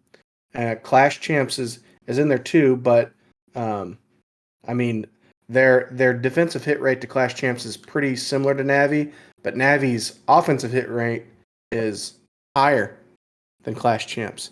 That doesn't sway you at all? It doesn't, because so Navi's been taking breaks from doing a lot of tournaments. Like this was a while back where they're saying, "Oh, we're gonna take a break, trying to prepare for Worlds." They're You think that's why their power ranking dropped this month? not only that, as the way they're trying to find like their 5th player. Like they have Cynthia, and then they did another person. I forgot his name. What was the other person's name? They had Moro for a while. Oro, and they had another person. I Or, I'm forgot. sorry, Mario. They had another person, but I don't know, after they lost someone and they're trying to like get that perfect fit. It's like, Anyway, they've had some shakeup in the Yeah. 5th spot. so I don't think they're gonna win it this year. Ghost Knight, And what do you think? I definitely think that Navi is going to be a contender, but again, like Adam was saying, that fifth spot, some of the wars I have caught with them, that fifth player has either done really well or just done really bad for them, and it's like cost them a little bit. But I am also with Adam on I'd like to see the Clash Champs win. They're going to be my top pick favorite. And then I also would like to see Strut, since they are been doing so well with their playing. So I don't know. I've never been a big fan of Strut, even though I acknowledge they're really good. I've never been a huge fan of Tribe, even though I acknowledge they're really good. And obviously, them going in as the power rank number 1, number 2 in the world means that they probably have to be up there as far as the favorites to win it. I feel like Somebody's watching me. the narrative on Town Hall 15, at least competitively, has been more unpredictable than previous years. I think last year, by the time we got to Worlds, felt like Navi was probably going to be really high. Felt like Tribe was probably going to be really high. Felt like, what was it, MSE Sports Yep. last year was going to be really high. And then everyone else was like, oh, maybe they have a chance. And then they really didn't. Yeah. Even like Space Station Gaming last year, which is the Clash Champs team this year, they had, you were talking about the run through the qualifier that the Clash Champs, or that not Clash Champs, that one of the other teams made this year. Well, last year they won like 60 in a row in that World Qualifying Championship. So everyone's like, "Oh man, Space Station's on a roll. Will anyone stop them?" And then they got against these good teams on stage, and then they exited pretty early. I feel like there's an advantage to a couple teams that have been there before. I think that gives an advantage to Navi, to Tribe. It gives an advantage to RPG, so I think that's going to be a little bit of it. But just generally speaking, I think there's going to be a surprise somewhere in that top 3 that is not someone who qualified last year, not someone that might have always been. I don't know. Maybe it could be the Chinese team having a really good day. I think that would be the upset of the week. Having said all that, I don't feel near as confident now that Navi's not going to be in the top 3, just because, man, I feel like they've been sandbagging just a little bit in getting ready, because they know how big this World Championship is to their team's success. Oh yeah. Also with keeping their sponsorship as well, which, to make no mistake about it, like, Navi is very much known for, if teams don't perform, then they're not on the roster next year, right? Yeah. Like they gave a team a shot in doing competitive esports and Clash of Clans the first time they've ever done it. Most of their teams play other games, but they've got no problem benching a team and saying, "Sorry, you didn't show for us. That's it." That could be the end of their sponsorship if they don't do well. And I think because of that, their strategy has been a lot different this year. And I just look at that lineup, okay, and I just think like where's the weak link when they're playing well? You know, who's the weak link? Like, Synthé is their fifth person this year. That's who you're most worried about. And in other years, we've been talking about him maybe being the best player on stage with everyone else. Okay, and he's like they're number 5 right now. Yeah. Just don't see where the weak link is in that lineup. A little bit of variable. Maybe they don't have the best base building. Maybe that comes back to haunt them. But I don't think that's going to be the case. And I don't know. I'm starting to think more and more. 2 weeks from now, by the time it's all said and done, Navi could be up on the stage for the final match. They really could. But do you think they're going to win it? I still feel like it's probably Tribes to lose. I know that if it comes down to them and Strut, I feel like Tribes definitely got a mental edge over that Strut team. Like, Okay. Strut's played really well. and they play really good against almost everyone they do. My concern with Strut and picking them is that when they play against other really good teams, there are just some teams that feels like always have Strut's number, and Tribe's one of them. Okay. But I think there's more. And here's the other thing too, right? Mhm. They're defending world champs. They're almost like that's the name that everyone knows. Like, man, if they have a good day, we're screwed. There's nothing we can do about it. You're almost hoping every time you play them, like, okay, someone's gonna be off their game, or multiple of them are gonna be off their game. But if they're not, it feels like to give a sports analogy, right? Mhm. It feels like those times when Tiger Woods was really good at golf, and you get to the final day of the golf tournament, and he might not be in the lead, but he's there, and everyone else there is like, oh no, if I just play my game tomorrow, I'll finish ahead of him. But just knowing that he's up there on the leaderboard somewhere, everyone knows like, shit, he could just come from nowhere today and win this thing. Yeah. And he's got it's something about having been there before, but also having players that play the way they do, that just know like, okay, they can do different stuff than other players can do sometimes. I think just knowing that there's a chance they get in next week and all of a sudden they flip a switch and they're a dominant team like they were earlier this year, and they're just I'll kill you now. So who do you think is going to win? So if I'm gonna redo my top three, Yes, that's what I want. Because things I changed. I honestly, as confident as I was a couple weeks ago about RPG finishing in the top three, I don't feel that confident about them anymore. Obviously, early attacks losing Hades makes me concerned. I'm worried. Those are two teams that were my top three. I really want early attacks to still be in there because they're probably my favorite team of who's left, just as far as liking their players and what they do.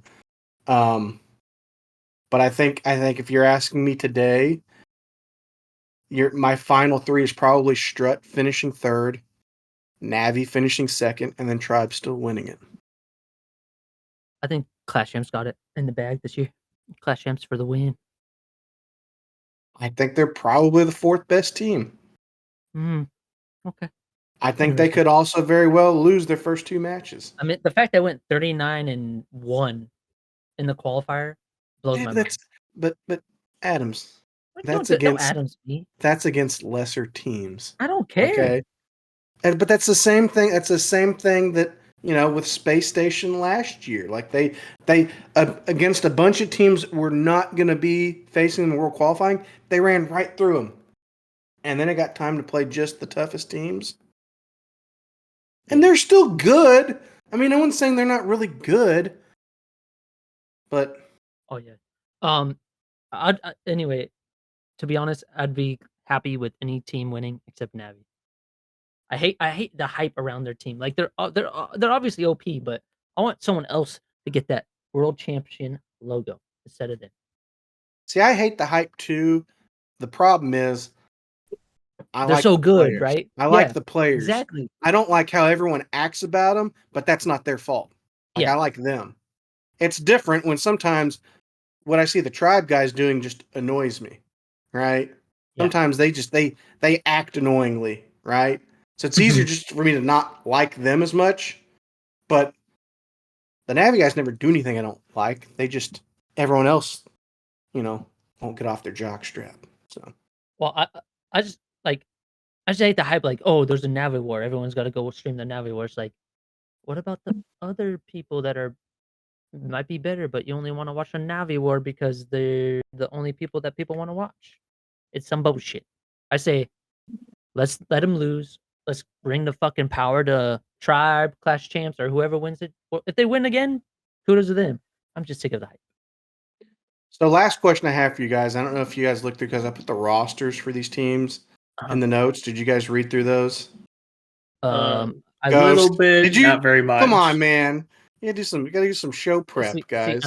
Well, you know me. I'm not gonna do that. Obviously, my PC's been fucking up, so I usually would have the questions loaded up, but I can't click on anything. Well, and I can help you guys with this if you need, but I'm asking if you're looking through the players on these lists for these teams. Granted, don't ask me to name any of the guys from Boom Academy because Kinara is one that I can pronounce. There's two of their players just have like symbols for names, so I don't even know. I'll look it up on my phone real quick. Give me a second. But if you're gonna pick one player that you think is gonna walk away with an MVP trophy next week, like who is the best player playing next weekend, or the player playing the best right now going into 2 weekends from now at World Finals? Who is your pick to be the MVP? Listen, I'll go first because I've given this too much thought because we talked a lot about good players. Wait, a player? Yes, an hold individual on. player. I'll load up this so I can look. And there's a lot of good names on this list, right? When you look at VN, like they've got some really good guys. Obviously, they've got Elic on there who used to play with the French team, the old MCS team, and he's been around forever. And they've got some really good hitters. Like I said, Early Attacks has really good guys. Yada's on there, Arroyo, and they've got Nairobi coming over from GS to play with them.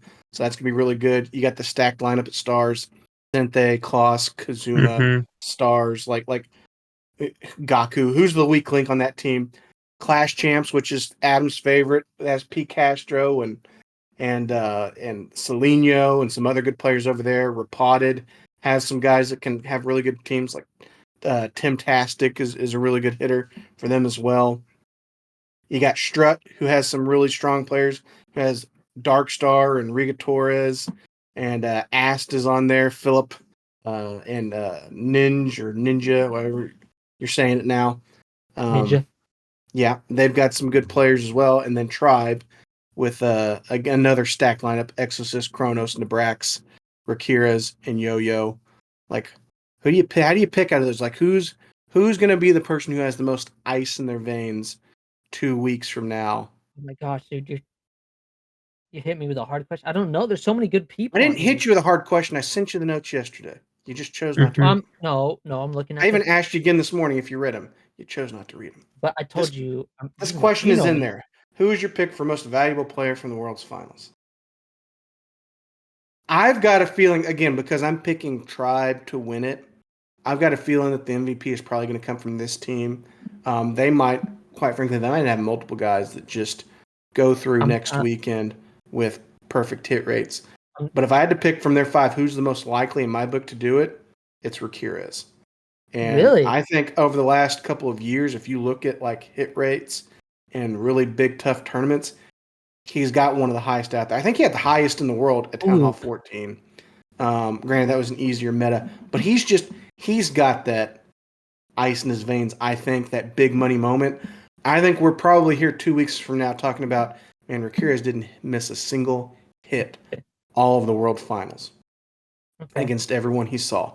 I think he's one of the most versatile players out there too. I think he can amend his strategy with the best of them. Whereas some of these guys, some of these guys are known for doing certain types of hits better than others. Yeah.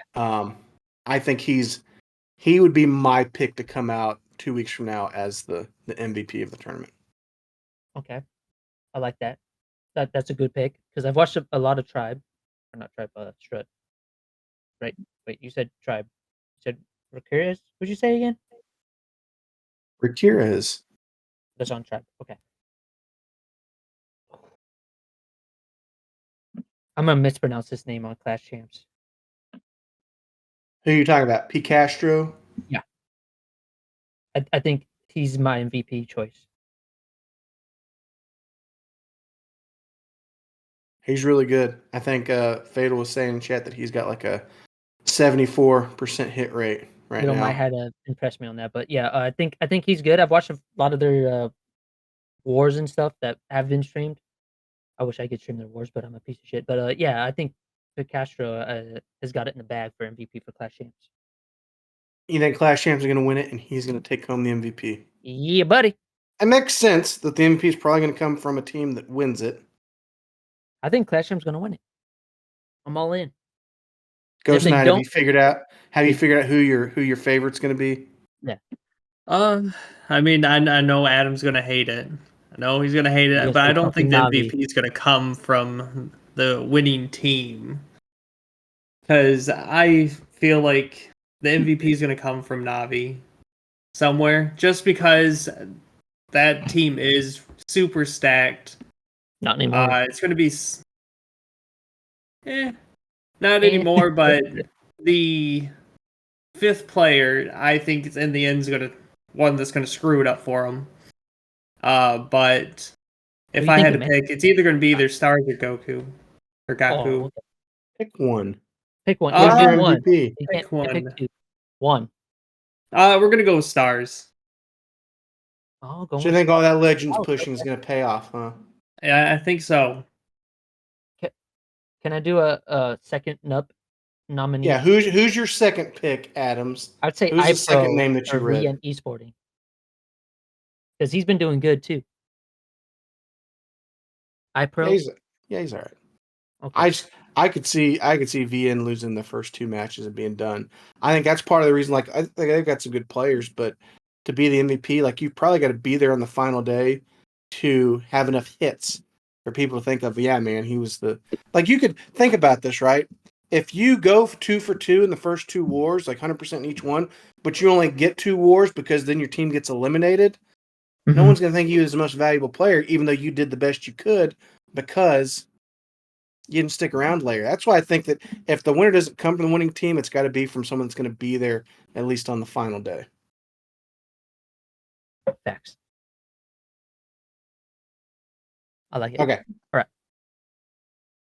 All right. Now that we've talked all about Worlds, 2 weeks. 2 weeks from today, we will be talking about who the new 14 days. world champion is. All right. I've got this new idea, guys. It's in 12 days, not 14. 12 days when it starts. 14 days from now, it'll be over, and we'll know who won. Yeah. Erica's in chat. What's up? 14 days from today, we'll know who the world champion is. Listen to what I say, Adams. Jeez. Well, I'm an idiot, so. All right, let's go. Stop being an idiot. It's impossible. Maybe if I was prescribed some ADHD medication, that'd probably help, but yeah, you know. I'll talk before my brain knows the question, okay? No. Never. No. All right. So I had this idea. Okay. Hit me with your best shot, baby. Well, I don't know if it's my best shot, but it's a shot. With the idea of the mashup medal. So the idea from that event and having a separate, I don't want to say currency, but a separate way of purchasing stuff. Obviously, the idea with the mashup medals was that you could redeem them for magic items, right? Books, potions, things like that. For the event, right, you were farming to earn those in order to redeem them. But also in the event, you could just purchase them outright. You pay $20, get 6,000 of those bad boys, redeem them for whatever you want. Mm-hmm. And the thought that I had that I'd come up with was maybe there's an opportunity to just change somewhat how in-game purchases work in total in the game. Right now, if there's a special deal in the shop and it's $19.99, you go in, you pay $19.99, you get the deal, right? You don't like the deal, you don't pay the money, you don't get it. You don't get to pick and choose what parts of the deal you get. It's either you want to pay for everything that's included or none of it, right? Mm-hmm. But it's a simple pay money, get whatever the deal is, right? If there were another type of economy in the game, maybe we call it shop medals, right? Ooh, okay. You wouldn't be so surprised about that, Adams, if you had read the notes. Well, are you not surprised I didn't read the notes? You should be not surprised I didn't read the notes. I mean, when I asked you point blank, hey, did y'all get these? Did y'all read these? I skimmed over them last night when I was drunk. Yes, I did. I read them. You should not be surprised. I even asked Ghost Knight last night when I was drunk. Better question is how drunk, Adam, were you when you read these notes? You should know, bro. I was in chat. Oh. No, I don't know. You weren't in chat last night. I was after the pod. I was like, fuck it. I'm not playing fucking Gartic Phone because I'm gone. You got too drunk for Gartic Phone, Adams. I don't think we had enough to play anyway. No, we didn't have enough, sadly. We only had me, him, and like Fatal in the chat. I was like, Oh, Well, I'm pretty gonna big give this crowd. All right. yeah, pretty good, yeah. So I was like, "I Mhm. don't think we have enough," and I just left and then ordered some fucking Carl's Jr. from Uber Eats. Fun. Thanks for that story. But yeah, I was Appreciate drunk as that. fuck, and I looked over it, I was like, "Uh, okay." Anyway, thank you. Thank you for that extra special glimpse into your life, Adams. Um, so shop metals, Uh-huh. okay, is this idea that instead of purchasing just simple transaction money for whatever the shop deal is, you would purchase or have a chance to accumulate metals that you could redeem in the shop for whatever the exclusive deal was at the moment. Like when Christmas rolls around, they have the big $100 pack where, oh, spend $100, you get 14,000 gems, but also get a bunch of books of heroes and some dark elixir runes and other stuff. Like when that deal comes around, instead of just paying $100, you would need the equivalent of like $100 worth of shop medals to redeem for that. If you didn't have that, there would always be a place where you could go buy shop Yeah. medals. So you could essentially do that as the same, like Ooh. easy transfer. Just pay the money, get the deal, whatever you wanted to do. But also, the real benefit of shop medals would be that whenever there was a special event, right, Mhm. instead of using something like mashup medals with just weird currency rates or exclusive stuff in there, you could make your rewards for doing like a mashup event getting shop medals. And when Okay. Supercell does special challenges in game, right? Like I'm sure when the Worlds comes around, there will be some challenge base that you can go in and hit from any account in the game, and your reward could be a book of training or 2 resource potions or something like that. And a lot of times it's stuff that you might not necessarily Mhm. want or need. If we had this concept of shop medals, anytime you did one of those challenges, your reward could just be some denomination of shop medals that you could have an unlimited supply of, similar to like gems, right? But you could have an unlimited amount of them, and if you wanted to, you could save them. If you did every event for an entire year, every special base challenge, every special troop challenge, everything they had, and you just saved them little by little, you could save for like making a big shop purchase at the end Ooh, of the year or whenever you had enough saved, okay. right? Um, but also, if you just wanted whatever's in the shop, you just go buy some shop medals and get it.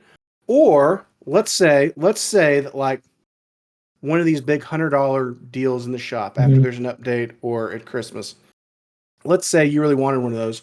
You had saved your shop medals all year waiting for it, and then it came down to it, and like, oh man, I'm a couple hundred short. Like I just need a little bit more. Yeah. You could go in and buy the difference to then get that deal, right? Do you think? Okay, so that kind of as the premise, right? And then obviously there's probably some other kinks to work out somewhere in there, but just I guess on the surface, guys, what do you think pros and cons of that deal? Like is shop metals is what do you immediately think like okay, that would make sense, this would be good, but Big B's not thinking about this. This would be bad. What do you I guys think?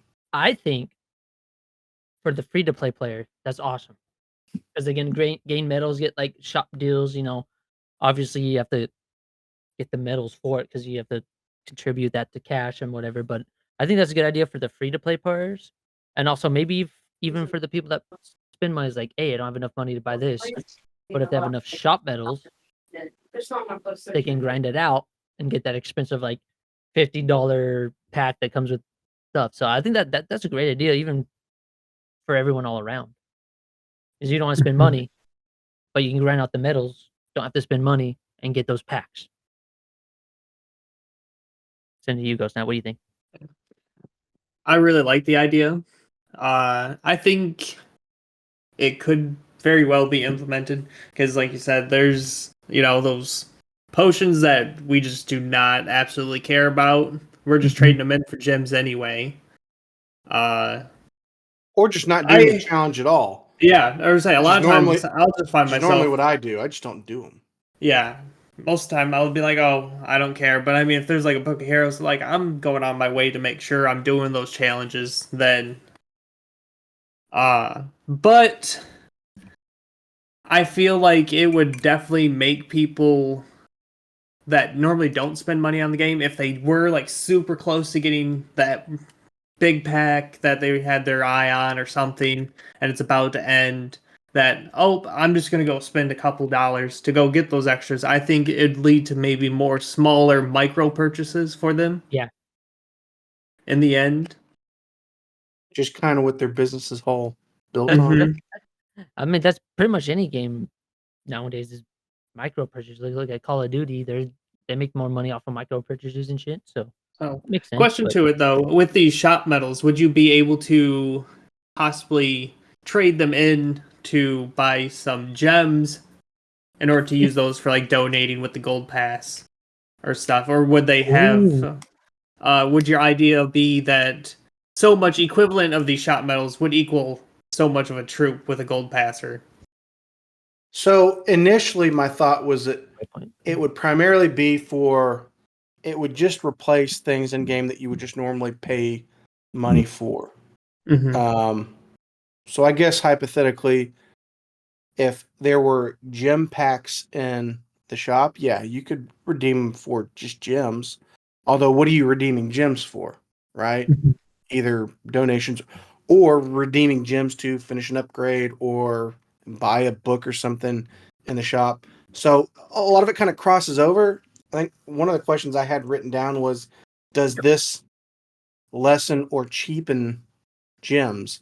Right now, gems are sometimes part of the reward for doing, a challenge, a special base or some special troop challenge.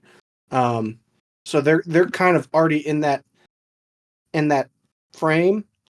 Gems also have a standard currency on what they can be redeemed for. Like you already know, like Mhm. once you have 500 gems, you can go get a book of hero, and it's going to be available, right? Facts.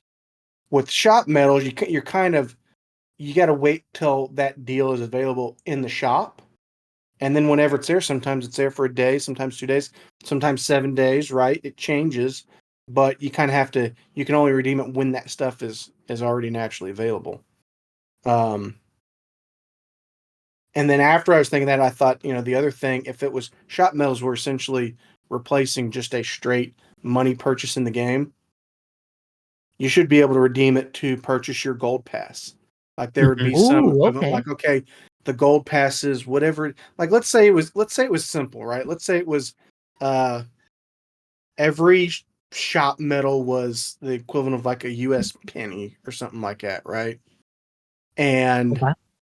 it's $6.99 for a gold pass. All right, 699 shop medals will pay for your gold pass. I mean, after tax, it's 731 or whatever. Maybe there could even be a middle ground where like they just rounded up on the essential same currency, but some way to accumulate it through doing those special challenges, right? And I don't make a mistake about it. I would assume that Supercell, being smart to try to encourage those micro purchases, they would make the values for doing special challenges and events pretty small, Oh yeah. so that you would have to do a lot of them constantly in order for that to redeem it for something significant. But anytime you wanted to do one of these special events, like let's say you wanted to do something like the mashup challenge event, some version of that 4 times a year, like we talked about earlier, your reward system scale could be in shop medals. And instead of having all of these exclusive items that you could get, there could just be stuff available in the shop during the event that you could redeem with your shop medals. And then, oh, by the way, during that same event, people who are pay to play, who didn't want to go through another list of challenges in order to buy that stuff, they can just buy some shop medals and buy the extra stuff in the shop during that event. I like it. I like that. That's awesome. That'd be a great idea. The other thing I mentioned, or I was wondering, is if that would, if that idea is too similar to what we already have for like capital raid medals. Because if you think about it, in the dealer shop, there's always Mhm. something to redeem gems for, right? Mhm. Like Yeah. there's always stuff in there to redeem raid medals for, right?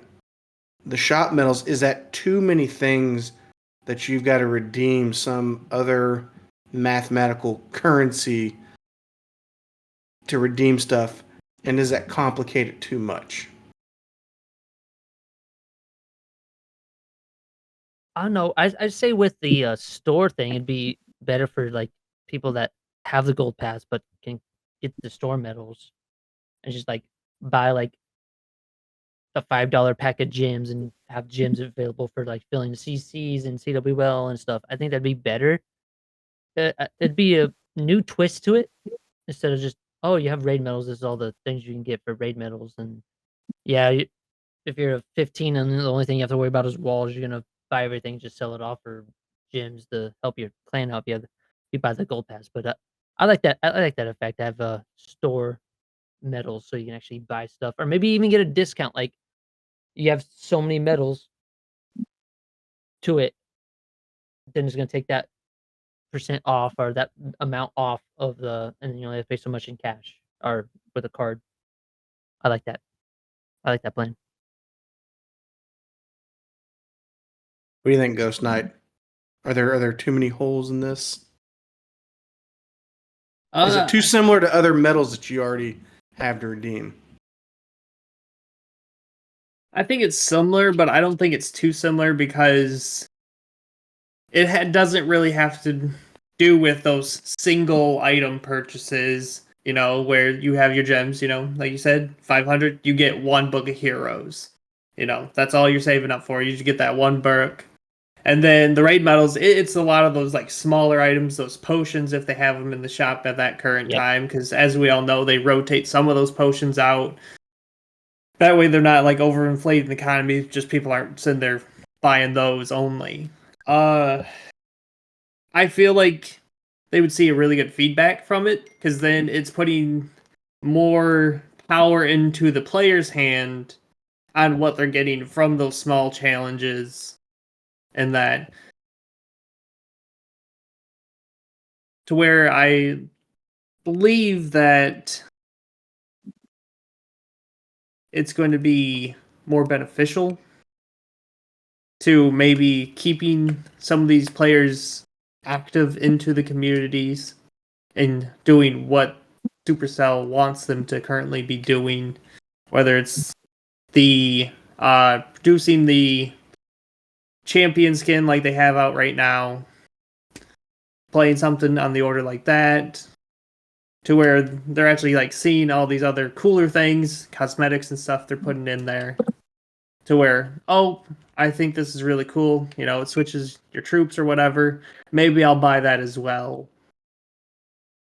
You guys ever wondered why businesses or companies push so much in selling gift cards? And think about it, like you're just paying for a gift card that you're gonna like. You don't get any discount with the gift Mhm. card. It's just Mhm. you can re-spend the money here. Does you ever wonder why businesses like gift cards so much?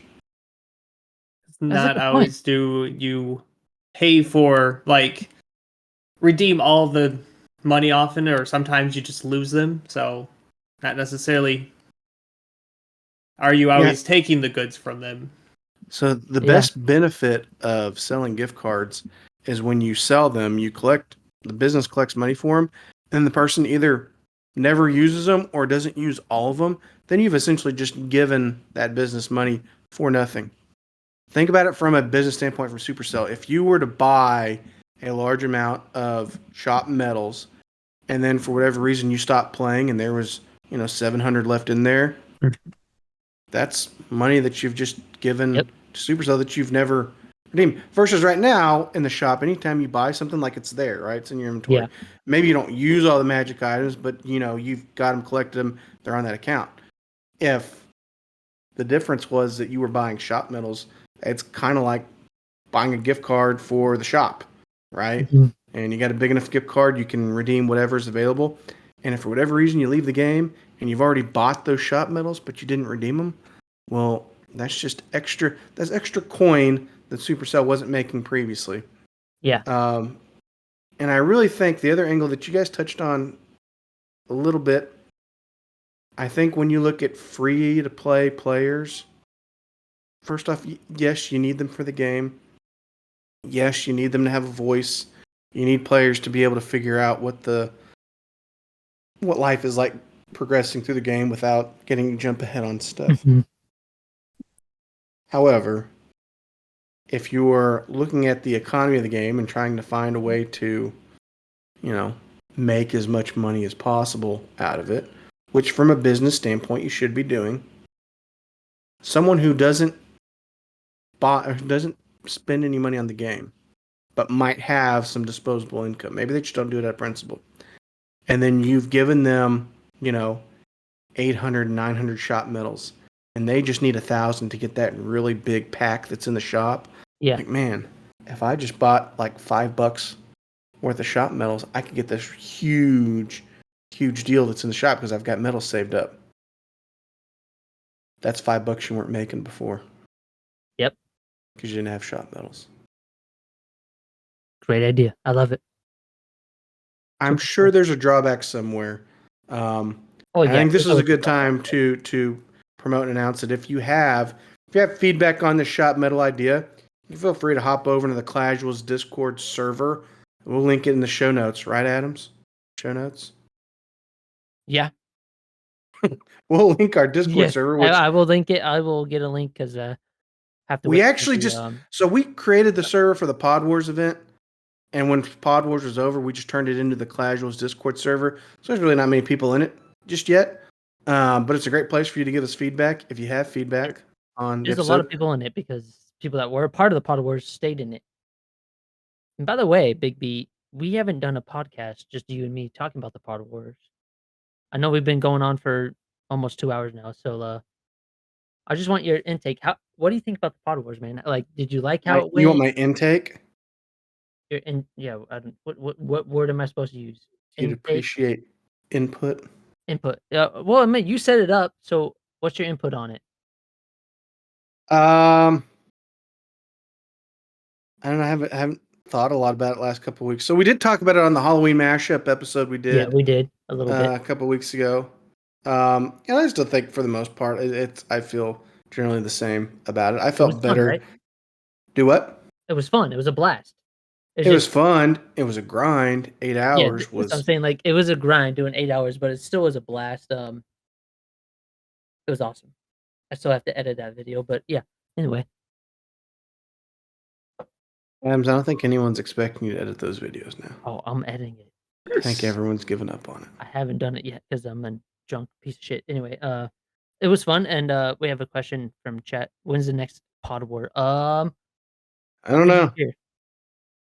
Yeah, sometime after the holidays, probably. I don't know, Adams. Unless you want to just plan and do the next one, if you want to do most of the legwork on the next one. I had a suggestion: don't put it near a holiday, just in case we get another item again. Supercell throws another curveball. How about this? We do it on my birthday. When's your birthday? February 17th. That's too far away. Do you guys know the... There's going to be a Valentine event going on. Why don't you guys do it on the day that you guys created the podcast? When was that? Or look back on when you guys maybe posted your first episode or something as like an anniversary to the Clashuals Podcast. Oh, homie, that's when we started it because yeah. After we did the recording, you literally posted the same day. Yeah. Oh, okay. So you can go back to YouTube and find out when. I'm not going to do that math, but I'm looking on Apple Podcasts right now. I said that's what I was going to do. Look on Apple Podcasts. Rick says. Well, actually, you know what? I take it back. We didn't post the audio right away because through Buzzsprout we had to wait. Like we had to have. Oh yeah, that's right. We had to have a couple episodes recorded before it would post to other sites. So we had to load like 2 or 3 episodes. So it would be. But on YouTube, if you go to YouTube, yeah, would it be? According to Apple Podcast, would be March 7th. Yeah, that's what Rick said. Rick, how are you so fast on that? Did you write it down? He knows computers, Adams. I don't know if you know this, but he's a Reddit moderator. So I think he's already Also- said. I think he has that written down on a post-it note. Hey, the Clashuals. Also, podcast by are the way, 122. next week if we record again, Rick said he'd join us then. Ooh, We was thinking about doing it this week, but I think he's got a head cold. So, okay. spoiler alert: next week might have special guest Rick, Let's go. formerly known as Congressman Cool Rick, formerly known as Voldemort. You said took 3 seconds to pull up your podcast and 3 more to scroll down to 17 episodes. It took 3 seconds. Bullshit. Clearly, it took longer than that. Actually, I'm looking at this. The first YouTube episode was posted on March 4th, Rick. So get bent. Oh, I knew it was on March 7th. I knew it. Are we done? Wrong. So for those listening, this is all going to stay in because it's entertaining content. This is going to be the end of the. Stay in. I'm not going to edit this out. Why would I edit this out? It was good content. Oh, okay. I'm talking to people listening to it. Yeah, editing's for MP3. suckers. Yeah, editing of. If you edit your podcast, you're a bitch. Rick. Oh. Yeah. Don't edit. Leave it in. Leave everything in. Fuck them. Thank you all for listening. I'm going to send to Big B. You have anything to say to the fans that are listening? Thank you for listening. This is another Clashual style podcast. I think we're 2 hours and 18 minutes in recording, possibly. So if I don't forget to send Adams a recording of this, we'll have it posted. We'll have it posted tonight. Well, tonight. Yep. Yeah, tonight. Yeah, Adam, if you don't have to do any editing, you just upload. You just got to put the song at the beginning, right?